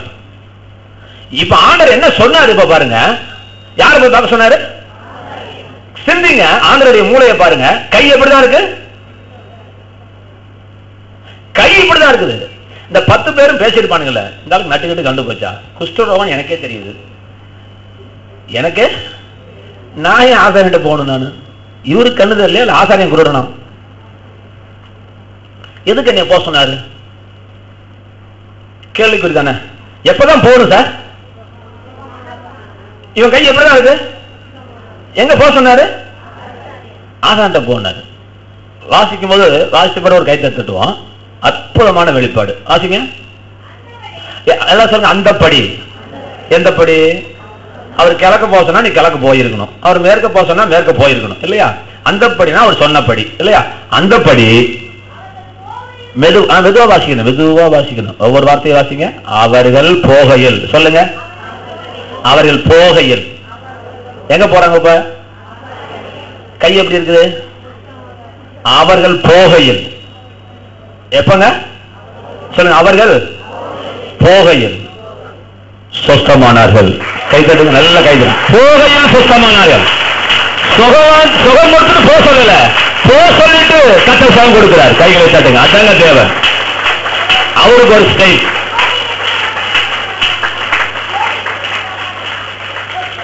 அவருக்கு எவ்வளவு அறிவு இருக்கும், அவருக்கு எவ்வளவு பிடிவாதம் இருக்கும், அவருக்கு எவ்வளவு ஞானம் இருக்கும் பாருங்க. அவர் எவ்வளவு தமாஷ் பண்றாரு. நல்லா நான் வச்சுக்கோங்க. ஆண்டவருடைய ஸ்டைல் என்ன தெரியுங்களா? அதுதான் நாங்களும் ஃபாலோ பண்றோம். நடக்க முடியாது வந்திருக்கிற அத்தனை பேரையும் கர்த்தர் சுகமாக்குறார். மேடைக்கு வாருங்கள் அப்படின்னு சொன்ன உடனே நல்லா கவனிங்க. எழுந்து மேடைக்கு வாங்கன்னு சொன்னோடனே கைகள் வரல 10-9 பேர் நினைக்கிறான், அட லூசு பிடிச்சோடனே நானே அதுக்குதான் வந்திருக்கிறேன், எந்திரிக்க முடியலன்னு எதிர்த்து நடந்து வாங்குறானே அப்படின்னு கேட்கிறவன் சாகர வரைக்கும் எப்படிதான் இருப்பான்? அப்படியே தான் இருப்பான். என்னமோ எந்திரிச்சு நடன்னு சொல்லியிருக்காரு அப்படின்ட்டு எவன் ஒருத்த முக்குன்னு முக்கிக்கிட்டு கீழே எரிஞ்சு பொத்த எடுக்கான்னு உளுந்து அப்படியே எந்திரிக்கிறானோ அப்பொழுது அவர்கள் சுகம் பெறுவார்கள். அதை வெயிட் பண்ற, அங்க வெயிட் பண்ற. போகையில் எல்லாரும் சொல்லுங்க. போகையில். அந்தபடி அவர்கள் போகையில் சொஸ்தமானார்கள். சுகம் கொடுத்துட்டு போக சொல்லல கர்த்தர், போக சொல்லிட்டு சுகம் தராரு. எத்தனை பேர் போறான் பார்க்கலாம். இப்ப நான் சுகம் தரல, எங்க சுகம் இருக்கு பாரு.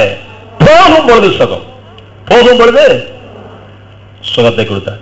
வாசிங்க, இது முடிஞ்சு போச்சு. அதுல ஒரு ஞானம் சொன்னே, ஒரு வெளிப்பாடு வாசிங்க. ஞானம். அந்த 10 பேர் யாருன்னு 2 வசனம் கீழே விட்டு வாங்க. 10 பேர்ல ஒருத்தன் மாத்திரம் வரான்.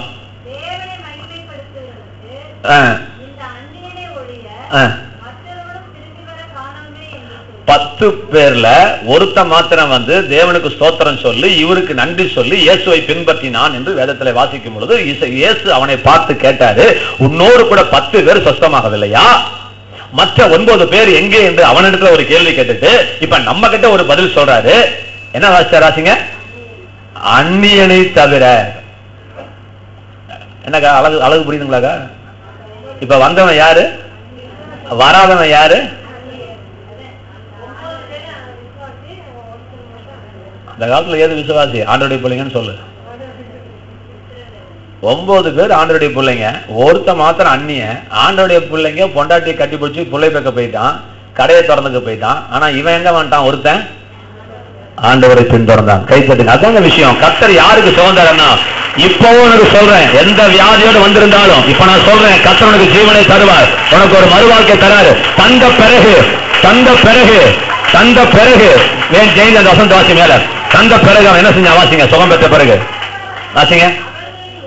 அவர்களில் ஒருவன் தான் ஆரோக்கியமானதை கண்டு திரும்பி வந்து உரத்த சத்தத்தோட தேவனை மகிமைப்படுத்தி அவர் பாதத்தருக முகம் குப்புற விழுந்து அவருக்கு ஸ்தோத்திரம் செலுத்தினான். கைத்தட்டு. இதுதாங்க ஸ்தோத்திரம்.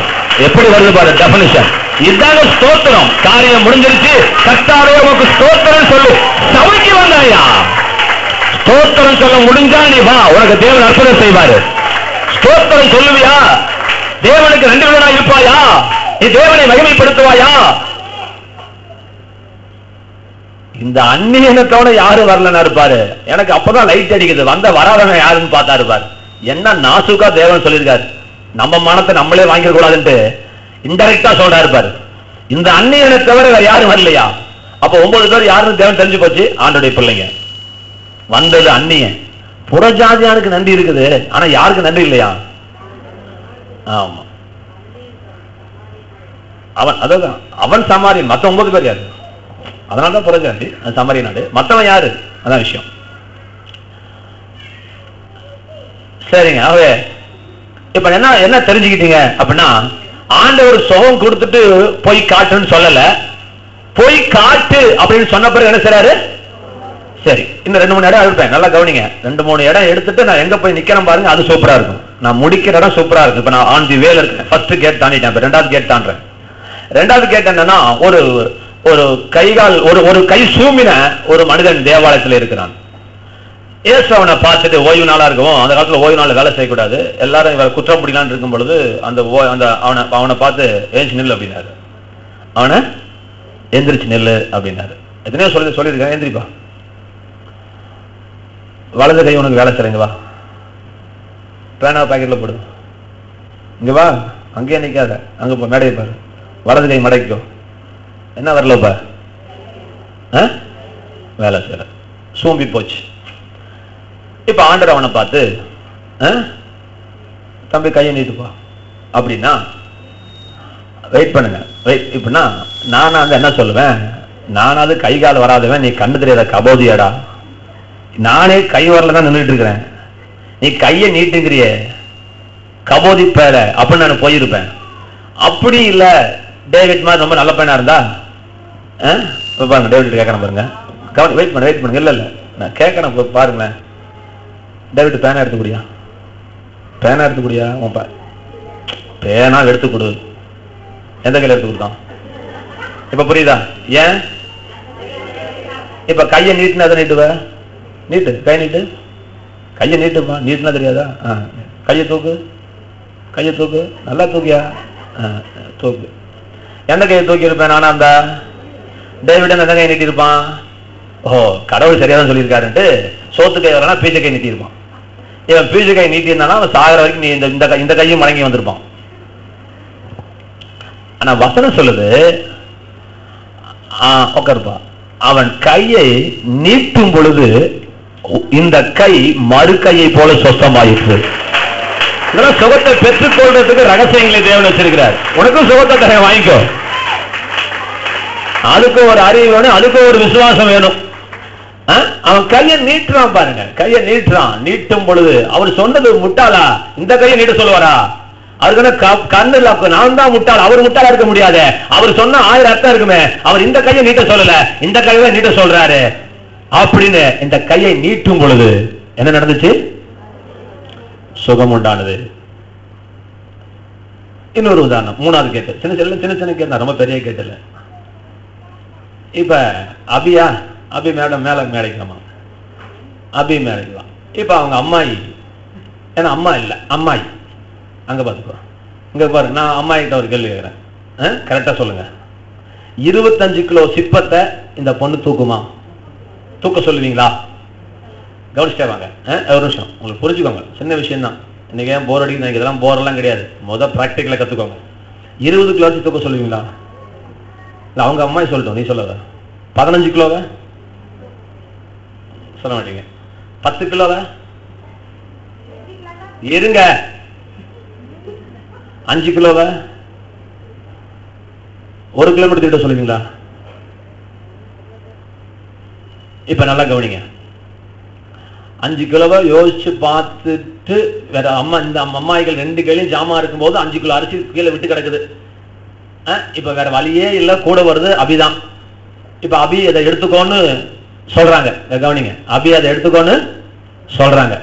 இப்ப நான் சொல்றேன், புரியுதான்னு பாருங்க. மனோகர் சாருக்கு புரியுதா? கவனிங்க, நான் சொல்றேன் சரியான்னு சொல்லுங்க. டாக்டர் சார் சொல்றேன், சொல்ல புரியுங்க. அந்த உங்க பையன் 2 கிலோவை தூக்க முடியும்னு உங்களுக்கு தெரிஞ்சா நீங்க அப்பதான் 1 கிலோவையாவது தூக்குங்கன்னு சொல்லுவீங்க. சரியா தப்பான்னு சொல்லுங்க. 2 கிலோவே தூக்குவானோ தூக்கலன்னு சந்தேகம் வரும் பொழுது நீங்க 2 கிலோ தூக்குன்னு சொல்லவே மாட்டீங்க. நிச்சயமா அவனை தூக்க சொல்லணும்னா அவனுடைய திராணிக்கு குறைவாகத்தான், நல்லா உங்களுக்கு கன்ஃபார்மா தெரிஞ்சாதான் நீங்க என்ன செய்வீங்க? சொல்லுவீங்க. இப்ப நான் சொல்றது புரியுதான்னு பாருங்க. தேவன் ஒரு வார்த்தையை சொன்னா அந்த வார்த்தையை செய்வதற்கான பலனை கொடுத்து விட்டு தான் கர்த்தர் சொல்லுவார். கை தட்டுங்களேன். கையை நீட்டுன்னு சொன்னா நீட்டுவதற்கான பலனை நான் கொடுத்து விட்டேன், ஆகவே நீ நீட்டலான்னு அர்த்தம். அதை தராம அவர் சொல்ல மாட்டார். அதை தராம அவரு, நல்லா புரியுதுங்களா? சொல்றேன் பாருங்க. இப்ப உதாரணமா சுப்புலட்சுமி அக்கா அடுத்த வாரம் 10,000 ரூபாய் காணி கொடுங்க அப்படின்னு நான் சொல்றேன். ஒரு வார்த்தைக்கு அப்படி சொன்னா நானே 2000 ரூபாய்க்கு இது வரைக்கும் 20 பத்திரத்தை கேட்டுட்டேன், இவர் என்ன 10,000 ரூபாய் தர சொல்றாரு அப்படின்னு நீங்க யோசிச்சீங்கன்னா கிடைக்காது. அவர் 10,000 ரூபாய் தாங்கன்னு கர்த்தர் சொன்னார்னா என்ன அர்த்தம் நான் சொல்றேன் புரிஞ்சுக்கோங்க. இல்ல ஒரு கொஞ்சம் நல்லா காது கொடுத்து கேளுங்க, தூங்காதீங்க. 20,000 ரூபாய் உனக்கு கையில வச்சுக்கிட்டு தான், உனக்கு தரத்துக்கு கையில வச்சுக்கிட்டு தான் 10,000 ரூபாய் தர சொல்வாரு. நீ என்னைக்கு சரின்னு சொல்றியோ அன்னைக்கு 20,000 வரும். நீ எப்படின்னு கேட்டா 20,000 போயிடும். நான் சொல்றது புரிஞ்சுட்டீங்களா? கையை நீட்டுனாரு, நான் எப்படிங்க நீட்டுறதுன்னா எப்படி பேர்ந்திருப்பான், இப்படியே தான் தின்றுப்பான் சாவர வரைக்கும். நீட்டுன்னு சொன்னே கர்த்தர் நீட்டுன்னு சொன்னாரு, அதுல விஷயம் இருக்கணுமே அப்படின்னு நான் சரி ஆண்டவரே அந்தபடியே நான் நீட்டுறேன்னு சொல்லி இவன் கையை நீட்டவன் தான் இந்த கை சுத்தமானது. தேவன் ஒண்ணு சொன்னா அதை செய்வதற்கான பலனை கொடுக்காம அவர் சொல்லவே மாட்டாரு. உன் பையன் வெயிட்டு தூக்குவான்னு தெரிஞ்ச பிறகுதான் அந்த வேலையை அவங்கிட்ட கொடுப்ப. என்ன பண்ண சரிதானப்பா? நீ 1000 வேலை செய்யற, உன் பச்சளம் உனக்கு ஒரு குழந்தை பிறகுது, அந்த பையனை நீ வேலையை போட்டு தவிட்டுவியா? தவிட்ட மாட்ட. அவனால முடிஞ்சாலும் நீ வேணாம், ஐயோ மேனி அழுந்துரும் வேணாம் அப்படின்னு சொல்ற. அப்ப அது போல உன்னால முடிஞ்சதுதான் தேவன் சொல்லுவாரு. அவர் செய்ய சொன்னா அதுக்குரிய பலனை கொடுத்துட்டாருன்னு அடுத்த கேட்டு. நாயின் ஒரு ஊரு, அதுல ஒரு விதவை இருக்கிறா. விதவைனா தெரியும் இல்லைங்களா? புருஷன் செத்து போனவ. அவனுக்கு ஒரே ஒரு பையன், அந்த பையனை லேட்டா பிறந்திருப்பான் போல இருக்குது. அந்த பையனும் நல்ல தலை தலை தலை தலை தலை தலை வந்து டப்புன்னு செத்து போயிட்டான்.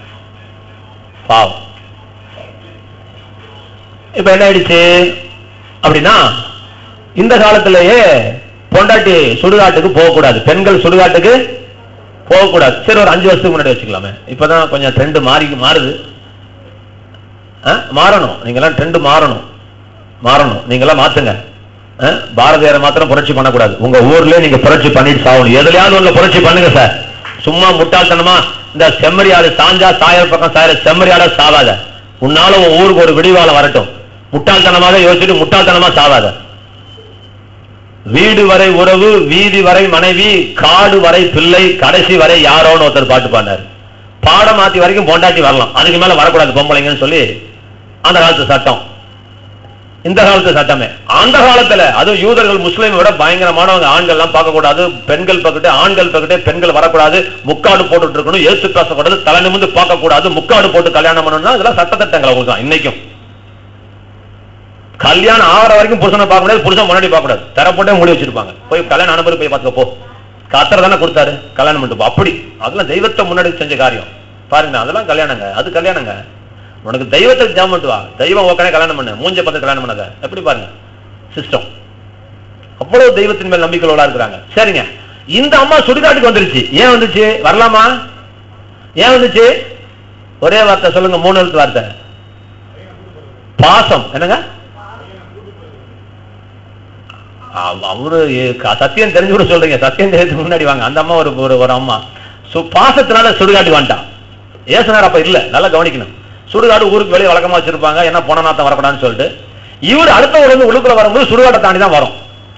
சுடுகாட்டை தாண்டி ஏசுனார் சுடுகாட்டை தாண்டி வராரு. வரும்போது நல்லா கவனிங்க, ஏசுனார் அந்த அம்மாவை பார்த்து சொன்னாரு. அந்த அம்மா அப்பயும் தலையே அடிச்சுட்டே வருது. ஆண்டவர் ஒரு வார்த்தை சொன்னார் அந்த அம்மாவை பார்த்து, அம்மா அழாதன்னாரு. நான் யோசிச்சு பார்த்தேன், ஏசுநாதர் வந்து தாத்தா கிடையாது. நல்லா யோசிச்சு பாருங்க, யாரு இல்லைங்க, சுத்தமான வாலிபன், 30 வயசு, தலை தலை தலை தலை நாள் இருக்கிறார் ஐயா. பார்த்துக்கோ, நம்ம நினைச்சிட்டு இருக்கிறோம் தாத்தா மாதிரி ஜடைய வளர்த்துட்டு இருப்பாருன்னு. அவர் ஏசுனார் பூமியில் இருக்கும்போது வயசு எவ்வளவு? 30 வயசு. நீங்க பாக்குற எந்த ஏசுக்காவது மூஞ்சில 30 வயசு இருக்கா 60 வயசு இருக்கான்னு பாருங்க. நீங்க 30 வயசு ஏசு தாடி வச்சுட்டு உட்காந்துட்டு இருப்பாரு. 30 வயசு வாலிபன் ஒரு விதவை கிட்ட போயிட்டு அழாதேன்னு சொன்னா அந்த அம்மா யோசிக்கும், இவன் யார்? இவன் என் மாமனா, மச்சனா, அண்ணனா, தம்பியா, சித்தப்பனா? இவன் யாரு? இளவுக்கே வரல. இவன் யாரு என்கிட்ட பேசுறான்? இல்ல 1000 கேள்வி இருக்கும். பக்கத்துல இருந்து கேள்வி கேட்டிருப்பான், இந்த அம்மாவோட கீப்பரா இருக்குமோ, இவ்வளவு நாள் அழகான வந்துட்டானே. அப்ப நம்மளும் கதை கட்டுவானுங்க. சரி, அந்த ஆள கதை கட்டல போல இருக்குது, சரி தப்பிச்சுட்டானுங்க. ஆனா வந்துட்டு என்ன சொன்னார்? அழாதே அப்படின்னாரு. கவனிக்கணும், நான் ஏற்கனவே சொன்னது போல இந்த இப்பதான் போனத 2 நாள் 1 நாள் வச்சிருக்கீங்க. அந்த காலத்துல 4 நாள், இன்னைக்கு 40 நாள் கூட வச்சிருக்காங்க. இந்த ஈசாக்கு இதெல்லாம் முக்கியமான ஆளெல்லாம் செவமாதான் 40 நாள். இந்த எகிப்தெல்லாம் பயங்கரமான ஆளுங்க, இந்த உடம்பு கெடாதபடிக்கு எல்லாம் தடை விட்டுவானுங்க. 40 நாள் துக்கம் கொண்டாடுவானுங்க. 1 நாள் 2 நாள்ல பணத்தை வச்சுட்டு 40 நாள் துக்கம். இப்பெல்லாம் ஃபங்க்ஷன் 1 நாள் தானே, அப்பெல்லாம் 7 நாள் ஃபங்க்ஷன். கல்யாணம்னா 7 நாள். இன்னும் சில கிராமத்துல பாருங்க, சில பண்டிகை 7 நாள் நடக்கும் பாருங்களேன். படுகாசு நான் போய் பார்த்தேன் கோயம்புத்தூர்ல, இந்த ஒரு வாரத்துக்கு பண்டிகைங்க. ஜெயலலிதா மாதிரி எல்லா மினிஸ்டரும் வந்துருவாங்க. உலகத்துல எங்க இருந்தாலும் படுகாசம் வந்தவனும் அப்படின்றாங்க. சரி ரைட்டுங்க, ரைட். இப்ப என்ன ஆயிடுச்சு அப்படின்னா 2 நாள் 3 நாளா பணம் கிடக்குது. 3 நாளா அவங்க என்ன வந்தவங்க என்ன சொல்லுவாங்க? எல்லாரும் சொல்ற வார்த்தை டீ சாப்பிட்டானோ இல்லையோ, சாப்பிடுமான்னு சொல்லணும் இல்லையோ, ஒரே வார்த்தை சொல்லுவான். என்ன சொல்லுவான்? தம்பி அழுவாதப்பா, உங்க கொடுத்து வச்சது அவ்வளவுதான், நீ தாப்பா இனிமே இந்த குடும்பத்தை காப்பாத்தணும், நீ தாப்பா உங்க அம்மா அழுகாம பாத்துக்கணும் அப்படின்னு சொல்லி தானே போறான். அழுகாதங்கிற வார்த்தை யாராவது வரா இருக்குமா? ஏன்னா அழுதுட்டு இருக்கான். இப்ப இருக்கிற பொண்டாட்டி அப்படி இல்லை, சிரிச்சுட்டு இருக்கா. இப்ப அழுகுங்கன்னு சொல்ல வேண்டிய காலத்துல வந்துட்டோம். கொஞ்சமா அழுவுமா? நீங்க எல்லாம் என் இளவுக்கு வந்தீங்கன்னா ஜெயந்தியை பார்த்து நீங்க சொல்ல வேண்டிய ஒரு வார்த்தை, கொஞ்சமாவது அழுவுங்க சிஸ்டர், அழுகிற மாதிரியா நடிங்க சிஸ்டர், என்ன இப்படி சிரிச்சிட்டு இருக்கிறீங்க, இது கல்யாணம் விடா இளவு விடா.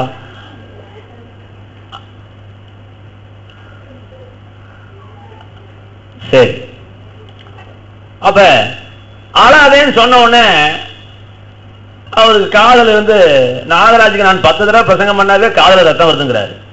அது 2 நாளா ஓட்டர் ரெக்கார்டு மாதிரி கேட்டு கேட்டு கேட்டு கேட்டு கேட்டு கேட்டு கேட்டு ஒரு கர்த்தர் என்ன வார்த்தை சொன்னாரு? புதுசா சொன்னாரா? அதே வார்த்தையை சொன்னார். என்ன சொன்னாரு? வார்த்தையில வித்தியாசம் இல்லை. நல்ல கவனிங்க, வார்த்தையில வித்தியாசம் இல்லை. இந்த அழாதேங்கிற வார்த்தைக்கு என்ன சார் அர்த்தம் அப்படின்னா, உன் அழுகைக்குரிய காரணம் எதுவோ அந்த காரணத்தை தீர்த்து வைத்து விட்டபடியால் இனி நீ அழ வேண்டிய அவசியம் இல்லாததுனால அழாதேன்னு கர்த்தர் சொன்னார். கைகளை தட்டி. அவர் அழாதேன்னா அழுகைக்கான காரியங்களை தேவன் செய்து முடித்து விட்டார் என்ற அர்த்தம். அழுகைக்கான காரியத்தை இன்னொரு இடத்துல ஒரு குருடன் வந்தான். அவனுக்கு சுகம் கொடுன்னு கேட்டாரு. நிறைய இருக்கு, இதோட முடிச்சாரு, கடைசி கேட்டு அப்படி வச்சுக்கலாம். என்ன செஞ்சிருக்கான் ஆண்டவர்? என்ன செஞ்சிருக்காரு? என்னப்பா சுகம் வேணுமாப்பா உட்காரு அப்படின்ட்டு காரு அப்படி துப்பி சேத்த கொலை கொலன்னு குழப்பி அவன் கண்ணில் அப்பி விட்டு, என்ன வேடிக்கை அதெல்லாம்? ஒண்ணு சுகம் ஆக்குறேன்னு சொல்லு, ஆகலன்னு சொல்லு. நான் ஒண்ணு கேட்டா நீ என்ன செஞ்சிட்டு இருக்கிற? எச்சுதான் தண்ணி ஊத்த கூடாதா? அவர் ஊத்துனது என்ன? கொஞ்சம் துப்புனா போதுமா? அவன் குழப்ப வேணாமா? எவ்வளவோ கஷ்டப்பட்டு எச்சு துப்பி இருக்கிறார் ஆண்டவர். துப்பி அதை விரல விட்டு கலக்கி கலக்கி அதை டைம் வேஸ்ட் பண்ணாம கண்ணுல அப்பியிருக்காரு. நல்ல கவனி, அவன் ஏற்கனவே கொருட்டு போய, நீ தடவி என்ன தடவாம தடவி விட்டு ஒண்ணு சொன்னாரு பாரு, அதான் அடுத்த கூத்து. சில அவனு ஒரு கொலை இருக்குப்பா இந்த ஊர்ல, அதுல போய் கழுவுப்பாங்கிறாரு. பாவி, நான் அதுக்கு அபோதையாவே செத்து போயிருக்கலாம். அதுக்கு வசனம் சொல்லுது, அவங்க சீலவாங்க குளத்துல கழுவும் பொழுது அவர்களுக்கு பார்வை கிடைத்தது. நாகமான் 7 தடவை முழுகுன்னு சொல்லும் பொழுது 7ஆவது தடவை முழு எந்திரிக்கும் போது சுகம் கிடைக்கிறது. அப்ப முழுகுனா ஒரு அர்த்தம், கழுவுனா ஒரு அர்த்தம், எல்லாம் ஒரே அர்த்தம் தான். அழாதேனா ஒரு அர்த்தம். இப்ப பார்த்துங்களா முகவரைக்கு? இதான் முகவரை முடிக்கிறேன். இன்னைக்கு நான் சொல்றேன், இன்னைக்கு இந்த பாடல்ல தேவன் கலங்காதேன்னு கர்த்தர் சொன்னா என்ன அர்த்தம் நீங்களே தெரிஞ்சுக்கோங்க. கை தட்டுங்க. உன் கலக்கத்துக்குரிய எல்லா காரியத்துக்கும் தேவன் முற்றுப்புள்ளி வைத்திருக்கிறார். நல்ல கைகளை தட்டி, நல்ல கைகளை தட்டி. நன்றி ஆண்டவரே, நன்றி ஆண்டவரே, நன்றி நன்றி நன்றி நன்றி நன்றி நன்றி நன்றி நன்றி நன்றி நன்றி நன்றி நன்றி நன்றி நன்றி. கலங்கிடும் ஆண்டவரே, உன் கண்ணீரை துடைத்துடு, கவலையை விட்டு விட்டு வா, இயேசுவை பின்பற்றவா என்று கர்த்தர் சொன்னார்னா இங்க யாரோ கவலை அதிகமா பட்டிருக்கிறீங்க. கவனிங்க, நான் சொல்றேன் கவனிங்க. இதுல இன்னொரு சின்ன தீர்க்கதரிசனம் சொல்லிட்டு வரேன். இன்னொரு சின்ன தீர்க்கதரிசனம், ஒரு நிமிஷம், ஒரு சின்ன தீர்க்கதரிசனம் சொல்றேன் கவனிங்க. இப்ப டேவிட்டுக்கு எல்லாம் 100 ஆடை கொடுத்து மேய்க்க சொல்றேன். நல்லா கவனிங்க, 100 ஆடை கொடுத்து நான் மேய்க்க சொல்றேன். 100 ஆடை மேய்ச்சிட்டு இருக்கும் போது சாயங்காலம் ஆட்டை என்றான் 99 ஆடு தான் இருக்குது. இப்ப டேவிட் என்ன செய்வான்? என்ன செய்வான் கரெக்டா சொல்லியா? 99 ஆடு ரெண்டு வரியா? 99 ஆடு என்ன வருது? வீட்டுக்கு நீ காட்டுல இருக்க, நீ பதில் சொல்லு.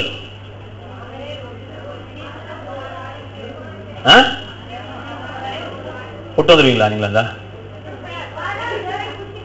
ஒரு ஆட்டோட ஒரு ஆடு இருக்கும் பொழுது அது கலையாது. அதனால 99 ஆடு போனாலும் பிடிச்சலான்ட்டு 99 விட்டுட்டு அவன் என்ன செய்வானா, ஒரு ஆட்டை தேடி போவான்னு இறைவன் சொல்லியிருக்கிறார். இறைவன் அப்ப நான் என்ன சொல்றேன், இங்க ஒரு 150 பேர் வந்திருக்கிறீங்கன்னா 149 பேரும் நீங்க சந்தோஷமாவும் இருக்கிறீங்க. கர்த்தருக்கு ஸ்தோத்திரம், அதான் தேவ சித்தம். அதுல ஏதோ ஒரு ஆத்மா ரொம்பவும் கலங்கினதுனால இந்த பாடலை தீர்க்கதரிசன பாடலாக தேவன் தந்திருக்கிறார். அதனாலதான் இந்த செய்தியே எடுக்கிறேன். இதை விளக்கத்துக்கு தான் இத்தனை கேட்டு நான் கலந்து வந்தேன். அவர் கலங்காதேன்னு சொன்னா உன் கலக்கத்துக்கு தேவன் முற்றுப்புள்ளி வைத்து விட்டார். கைகளை தட்டி நன்றி ஆண்டவரே, நன்றி ஆண்டவரே, நன்றி நன்றி நன்றி நன்றி நன்றி நன்றி நன்றி ஆண்டவரே, ஸ்தோத்திரம். ஒரே ஒரு சத்தத்தை பாடி கைகளை கண்களை மூடி கைகளை தட்டி ஆமென்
நன்றி ஆண்டவரே, நன்றி நன்றி.